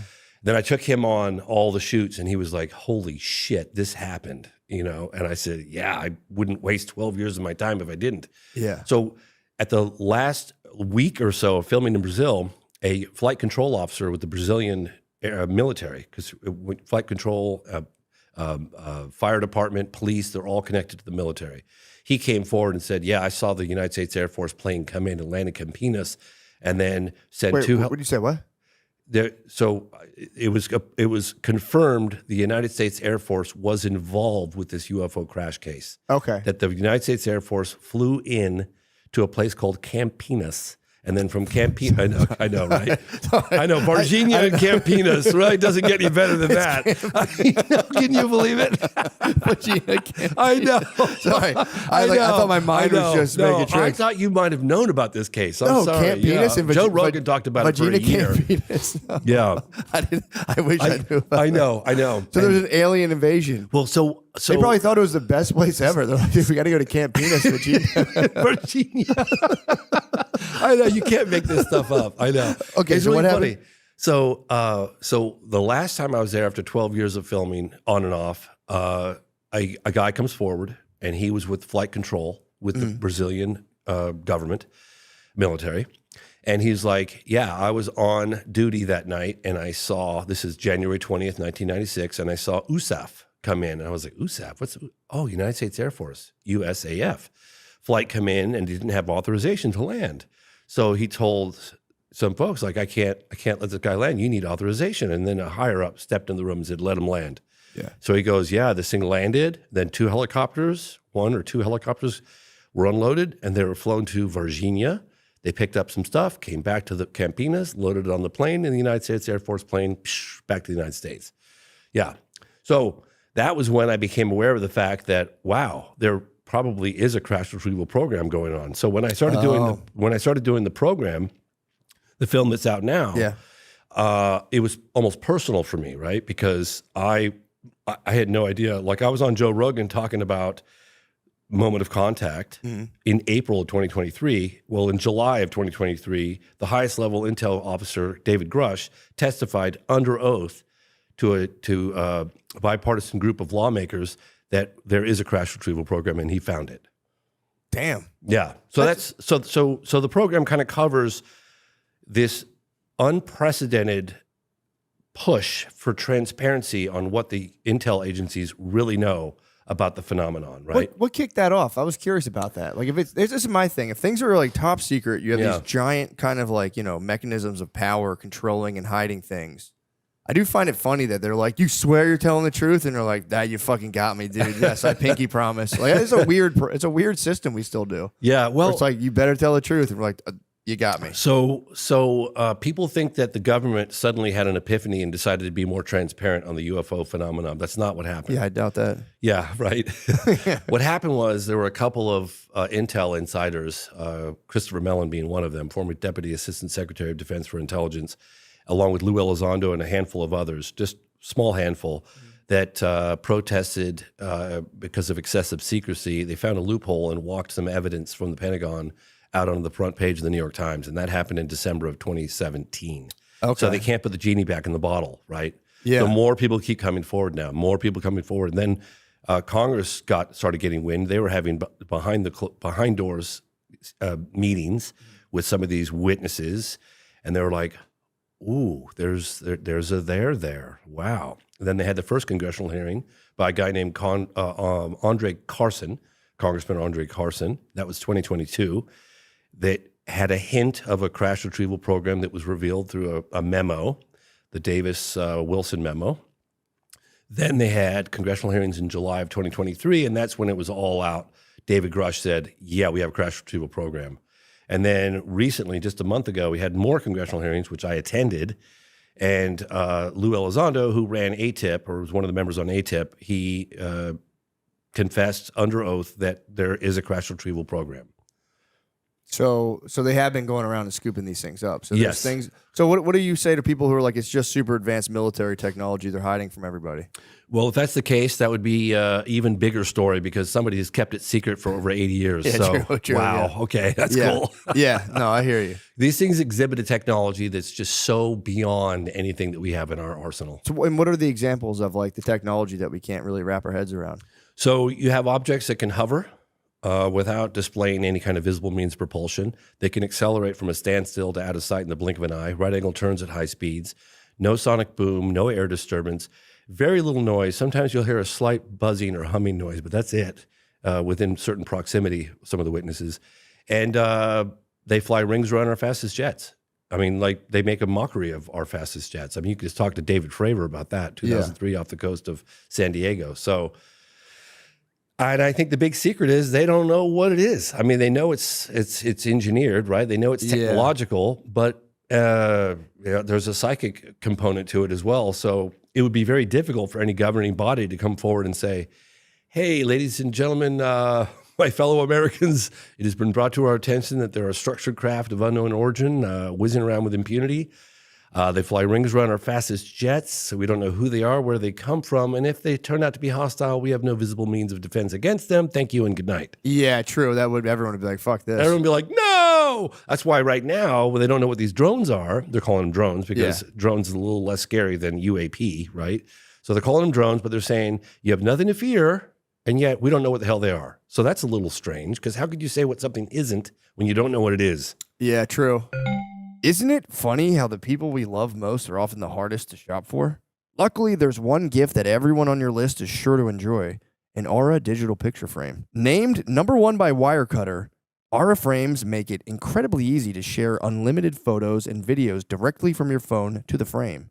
And when you give an Aura frame as a gift, you can personalize and preload it with a thoughtful message and photos using the Aura app, making it an ideal present for long-distance loved ones.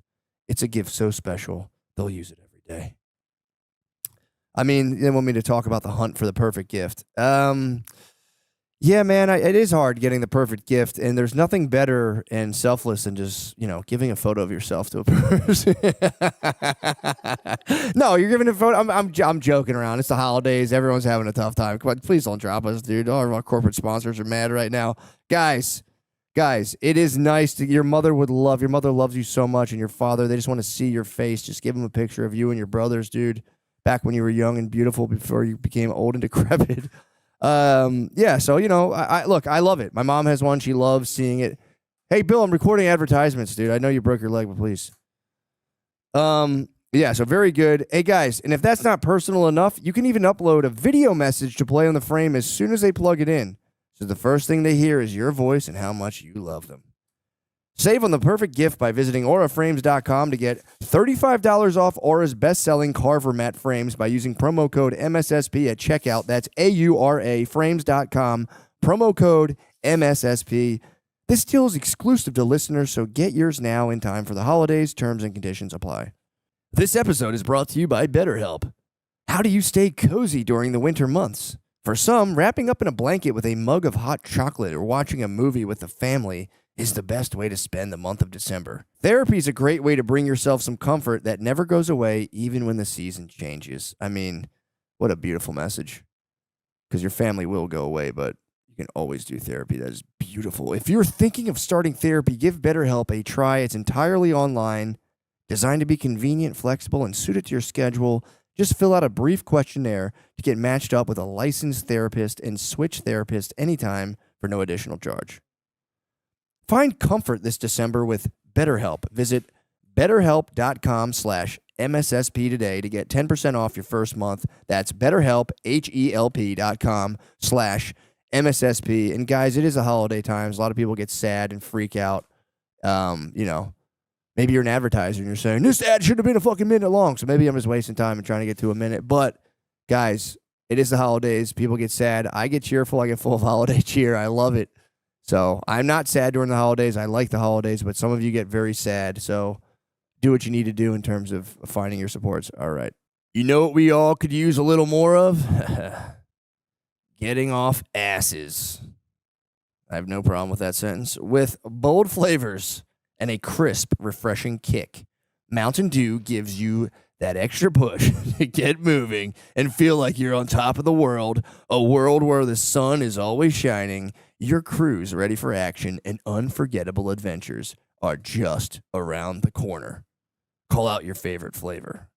I mean, obviously, guys, I'm classic. I'm keeping it cool on this one. My corporate partners were a little upset, so I just want to keep it all business right now. This is a Mountain Dew. Check that out. Some of the verbiage is great tasting, refreshing, and has a citrus kick, which is very nice. Talk about what game/activity you'd play with friends. Honestly, I like to talk about that. I thought I was being pretty open and candid, with my branding partners, talking about what I was doing with my friends, but I don't know if they like my candidness or my candid nature. So I'm just going to say, me and my friends, we drink Mountain Dew, we hype each other up, we watch the game with each other. And then our wives come over, and I'm not going to talk about wife swapping or anything like that with our corporate partners, but we just have a good time, dude. Whatever, man. Just fucking do you, bro. The mountain is calling. You should answer. Grab your friends. Grab an ice-cold Mountain Dew wherever refreshing beverages are sold, and do the do. Yeah, it is deeply unsettling to be like, because, human beings just have this idea we're kind of like top dog in the universe. Yeah, so it does threaten. I mean, I feel kind of weird. Like, what do you think I have two questions. Yes. What's the telepathic element you're talking about? I'll give you an example. There's examples like this that go on for decades. But David Fravor, the encounter that took place, it's now commonly referred to as the Nimitz case. It was off the coast of San Diego in 2003. And he chased this Tic Tac looking object. It had no wings, no propulsion. It could hover. It was hovering right over the ocean. He could see it down below. There was 2 military jets that saw it. Got 4 people that got visual. Then they picked it up on the radar, and they chased after it. And as they were close, the object was down just above the ocean surface, and it was darting around kind of like this. And Fravor said he was going to get a closer look at it at whatever altitude he was, so he started spiraling down to get a closer look at it. Jesus. And the Tic Tac object starts spiraling up, so it was mimicking his movement, but backwards. So he's spiraling down, it's spiraling up, and then he decides to kind of do a maneuver and intercept it, like cut it off. He gets right at it. He goes, "This is about a quarter of a mile," and he goes, "That sounds kind of far away, or half a mile, whatever it is, but in flight, it's very close. Yeah. No rivets, no seams. Like, what is this thing?" And then he said it took off like impossible. Like this, it did something that's just not even possible. And then it ended up at their, it's a strategic Latin launch that's like predetermined before. I'm trying to think of the technical name they use for that. But in any case, it just showed up right at that exact tactical spot at their Latin launch. It's like, and he said he had like the hair on the back of his neck stand up straight, because that was like it. Basically, like I'm 5 steps ahead of you guys. Like, Yeah, I even know where Jesus your Latin launch Christ, is, man.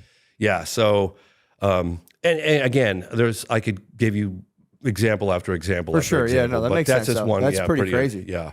So what do you think are like the implications on like day-to-day kind of like human thinking and affairs? Say it's just like it's proven without, any sort of doubt or whatever. It's proven that there is like life forms that just dwarf our kind of technology and understanding of the universe. What do you think that does to human beings?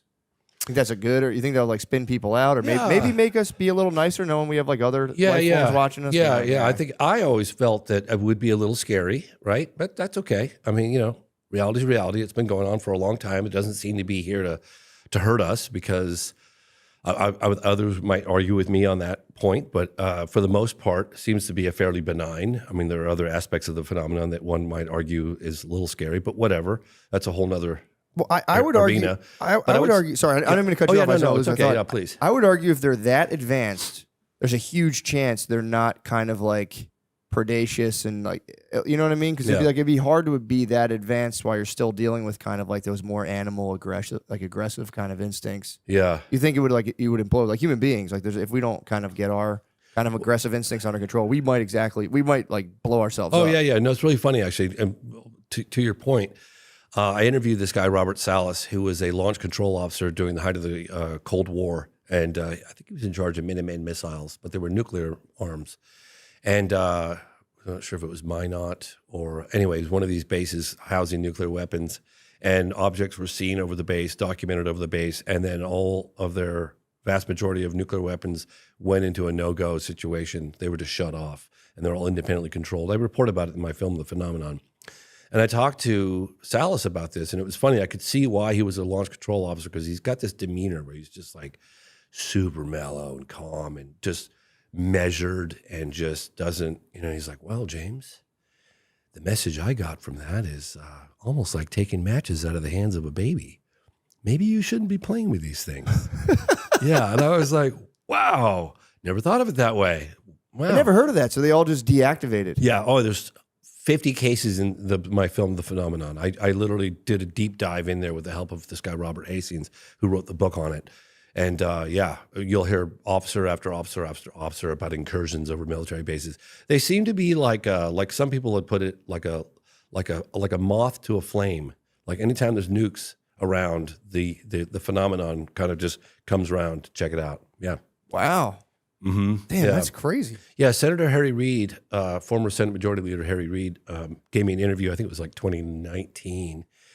And he was the one that started this, one of the key people that started this UFO investigation, ATIP, Advanced Aerospace Threat Identification Program. Before that, it was OSAP. But in any case, I asked him, it went on for 10 years. It was never meant to go public. But again, people had protested from the inside from excessive secrecy and walked some evidence out of the Pentagon onto the front page of the New York Times. And it went on for 10 years. It was found out in like at the end of 2017. It started around 2008, 2007, something like that. Mm-hmm. And I said, what were some of the more astonishing aspects of the phenomenon that you learned during that 10-year Pentagon investigation? And he goes, right away, just like that. He goes, they're interested in our nukes. And I was like, oh, whoa, I'd heard about that a little bit. So we did a whole segment on it within the phenomenon of Wow. That's pretty crazy. Yeah. And there are a lot of incursions going on, military bases all over the place still. So I don't know. I think it's a far more complex issue than one might, gather. Yeah, true. It just doesn't have like one easy explanation. I've been doing this 30 years and I don't know what the hell's going on. Yeah, it's one of those things that does. I wish I did. Well, it kind of dwarfs the perceived power of governments, where you're like, the United States, where we have all these missiles, or like the cutting edge of technology. And then you see something that's so much more advanced. If if it's really buzzing around, kind of like it makes the government less authoritative almost. So you're kind of like, all right, dude. Like, I thought it would have a unifying effect on all of humanity. Quite honestly, I mean, if there's an outside force, I mean, Reagan had talked about it, but he used more of his threat. But if you have something that's, I think it would unify us. yeah, Excuse me. I remember interviewing Apollo astronaut Edgar Mitchell, and he was Apollo 14, sixth man to walk on the moon, and he said on the way to the moon, he was so caught up in all the data, and he might as well have been a simulator. But coming back, he got to kind of really just look at the Earth and look at and really feel what he was doing. He was hurling through this little tin can through the vastness of space and darkness. And he goes, "You don't know dark until you've been into space. Like it's a vacuum out there." And he goes, "I looked at Earth and I watched it slowly getting bigger and bigger, and all those invisible lines. I didn't see any territories, and I was imagining all the wars that were taking place and all this." And he really felt, not just saw, but felt like humankind as one race, one, you know what I mean? One people kind of thing. And I think that this reality will help accelerate that, in my opinion. I think it's a good thing. But you get a lot of people who start being like, they're trying to use this to start up a new world government and blah, blah, blah, blah. And it's like, I don't think they have control of it. I really don't. yeah, I would argue Someone that. who's investigated all around the world for 30 years, There's no way. I don't think that I think that they're doing what they're doing. True, and it's one of those things where it's like if there say for argument's sake, say there were some just human beings who were so powerful they were engineering these kind of crafts. It's like, well, guess what? They're going to do whatever they want, whatever. Yeah. But yeah, I think that's awesome, man. I think it's pretty cool, and I think it is I don't know. I think it's good for people to have kind of shocks to their system, and I think the UAP kind of like reality of other life forms is a good shock to the system in a way. I mean, if you look at the program, you'll see, refreshingly, you'll see a bipartisan effort. You'll see Democrats and Republicans working together, being civil, and like really trying to get to the bottom of it. And I love that. Yeah. About that, it's uniting Congress and our elected officials, no question about it. You're looking at AOC with Tim Burchett being really kind to each other and calling each other colleagues, and it's very I love that. I think we need more of it. Yeah, because you can get so into your like hometown versus a country. You're like ants on a hill. You're like, this is this huge place. Then you get a cosmic perspective, and you're like, right? Oh, fucking that's right. Nothing. They should send all politicians into space. They should. That'd be awesome. Or just give them a ton of LSD. There you go. Either or. Sure. Is it possible that this is it's us, but an ancient civilization? Like if Elon Musk or Bill Gates, if something happened now, they would just go into their bunkers, and they have huge bunkers, and their civilization would grow for thousands of years. And everybody else on top, we decelerate and we become back to cavemen. And now 12,000 years later, they're finally coming to the surface again. But it's us, just a more advanced civilization that was able to keep going. I've heard that theory, and one of the things that I'm coming to terms with is that all options are on the table as far as I'm concerned. I mean, I've heard interdimensional, I've heard future, coming back from the future, I've heard interplanetary, I've heard they're right here all along, down in our oceans and in specific locations around the world. And I can't say no to any of them. I have to keep all options on the table. And at one point jokingly said, "It's a huge universe." I said, maybe it's all of the above. Maybe it's not just one race. Maybe it's a number of different things. It's one of the reasons why I showed some incredible Hubble telescope photography from space and galaxies. And one photograph in particular from NASA is they look like almost stars. There's so many of them, but then you realize they're not stars. You're looking at galaxies, and each one of those galaxies has like 400 billion stars, right? And it's like, and you're looking at all these pinpoints of light, and those are all galaxies, and you're thinking, you got to be kidding me. That's just incomprehensibly big, right? It's like, and we're just like, there's more stars. There's 10,000 times more stars than there are grains of sand on all the beaches in the world. It's like crazy. 10,000 times. So you can't even wrap your head around it. And it's getting bigger by the day. And now they're talking about multiverses and stuff. It's like, God only knows, man. Like, sometimes it's like, my mind hurts thinking about it. Like, I don't know, man. Sometimes when I think about the vastness and like how it keeps going on, and if it's not infinite, then where does it stop? Well, this is the thing that fucks me up. It has to be infinite because it if it warps were my to stop, it brain. could only stop by a Something sort of border. stopping it. There'd have to be something on the other edge of the border, so it has to be by definition It's infinite. so insane. The universe really is like ruled by like dream logic. That's the only place a thing can be infinite and not infinite is in a dream. Don't get me started, dude. I So know. I was freaking out at Uber last night. It blows my mind. Seriously, I'm just like, But you know what I'm talking about, though? It has to be infinite because if it were finite, there'd be a bordering edge, and there'd have to be some physical thing on. You can't have something that borders that doesn't have another side of it. So it can't be It has to be infinite, otherwise. I remember one time thinking to myself, like, I have no idea why I'm here. What the hell's going on? I do that every day. I don't think we're here to hate each other. Yeah, That's one thing I feel like, come on. yeah. Well, Yeah. it doesn't feel good in your body. That's what I've been doing. It's like Yeah. people say, like, this is crazy. It's all airy fairy talk. It's like, well, dude, if you like just assume we're these kind of like struggling animals with nothing other than animal instincts, and our whole sense of consciousness is like, just wafting off these. It's just like this nonsense that's wafting off our instincts. It's like to take that worldview it literally hurts your body. Yeah. So it's like, yeah, I agree with you, man. I Right. think if you kind of open yourself up to like the kind of cosmic scale, becoming basically a cosmic patriot rather than your country or people will be mad at me for that. Like, ooh, but you can like your country, but also be like, I'm also a citizen of the universe. Just Absolutely. Opening yourself up to that scale feels good. I remember asking Edgar Mitchell. It was really funny because we're in the middle of talking about UFOs, and he like kind of grew up in Roswell, the surrounding areas, and so he knew all the ranchers from back in the late 40s, early 50s, actually even earlier than that. And I was like, God, I'm so sorry to ask this question of you because I'm sure you get asked this all the time. What was it like to go to the moon? And he's like, well, James, if you'd like, I'll tell you, and so I got such a detailed description of what it was like, right down to when they landed on the lunar surface. They were hearing these meteorites pelting the skin of their craft, and they've been up basically for 3 days. And NASA's like, you guys need to go to sleep, and they were like, oh no, man, I want to. They tried to go to sleep, and then they were too excited. They were like, told NASA, we're overriding your recommendations. We're putting our suits on. We're going. Wait, so they were up for 3 days straight, and they were just like, Yeah, oh, they couldn't sleep. They were on the lunar surface, and he said they put their suits on, and they went out there, and he's walking around the lunar surface, and he says he sees off in the distance this blue marble. I love sharing this story because it's so crazy.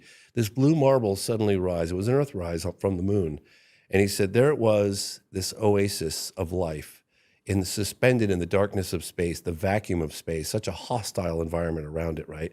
And there it rose, and he had these big gloves on, and he put up one hand, and he blocked out the entire Earth, right, from the lunar surface. Uh-huh. And he's like, all that I know, all that I've learned, all the borders, all the people, and I'm blocking it out with one hand. Damn. Yeah, isn't that cool? Wait, so the Earth rises when you're on the moon? Yeah, Kinda he said it was an sun? Earthrise. Yeah, it was an Earthrise. Yeah, isn't that That's so fucking crazy? cool. That's so cool. Yeah, and he was like, it was like a blue marble. Like you said, it's suspended in a vastness. He goes, you don't understand the vacuum of space until you've been there. Like it's dark, it's hostile, and there's this oasis, this life oasis.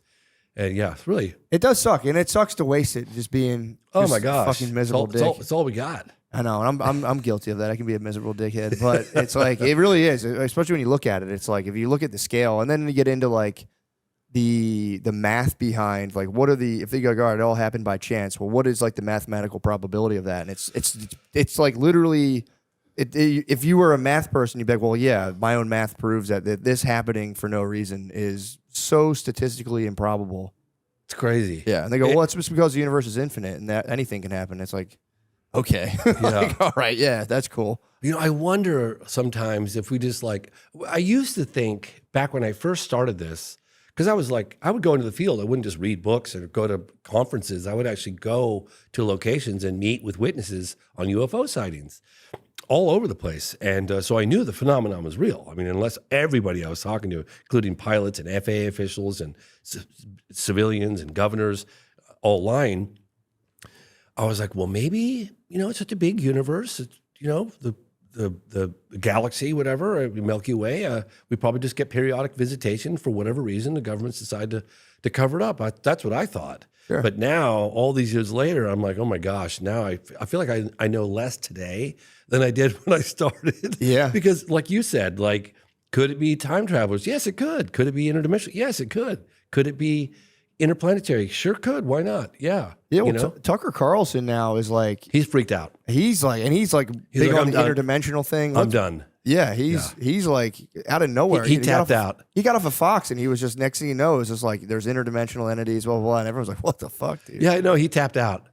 What do you mean he tapped He's out? not doing the UAP anymore. He just from doesn't what even wanna he ta- he said, doesn't no, even wanna I'm talk done. about He said he learned certain things, and he's like, "We're done.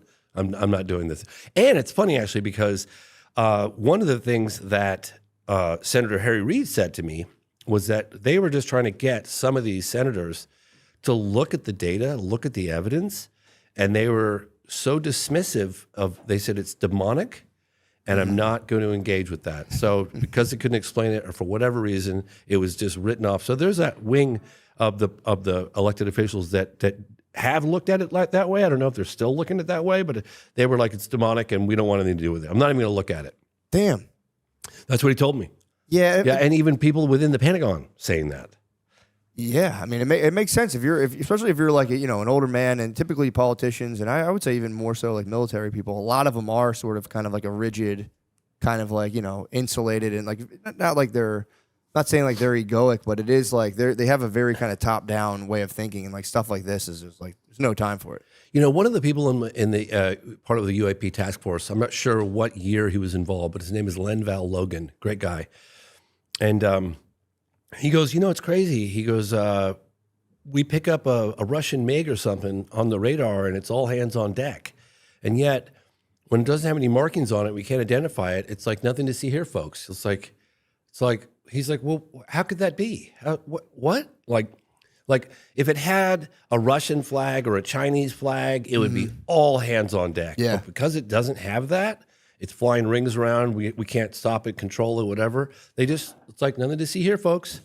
Yeah. Oh, that's kind of nuts. That's what he said. Yeah. There's got to be some sort of directive. Like I said, if you're military, there's rules for everything. So to be like, we'll get that He's later. like, how can that be? I was like, it's a great quote. It's one of the quotes at the end in the credit. I always like to, when I'm editing a film, I'll get a lot of what I call GMs or golden moments, and I always paint those. I color those like a gold color, and then I put them. If I can't find a place for them in the movie, I tuck them aside in my GM, basket, and then at the end of the film, I'll go, oh God, can I squeeze these in somewhere? And if I can't squeeze them in, one time I was like, why don't I just sprinkle them throughout the credits?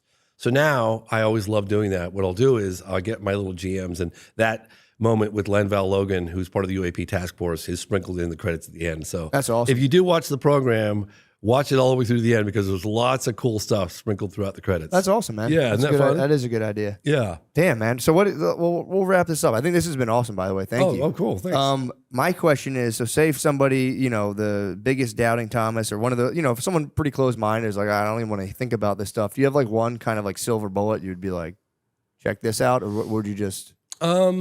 I would have to say that if you watch the program and you still think there's nothing to it, I think that's going to be nearly impossible.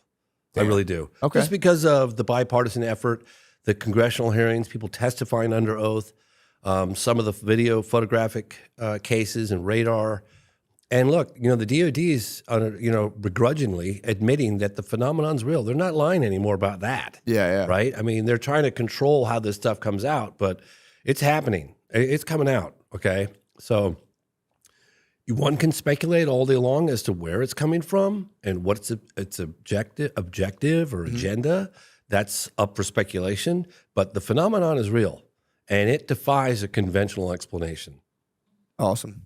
Dude, thank you so much, James. Appreciate Thanks it. for doing this, man. Of course. Watch the program. Thank you, James. Of course. Later on.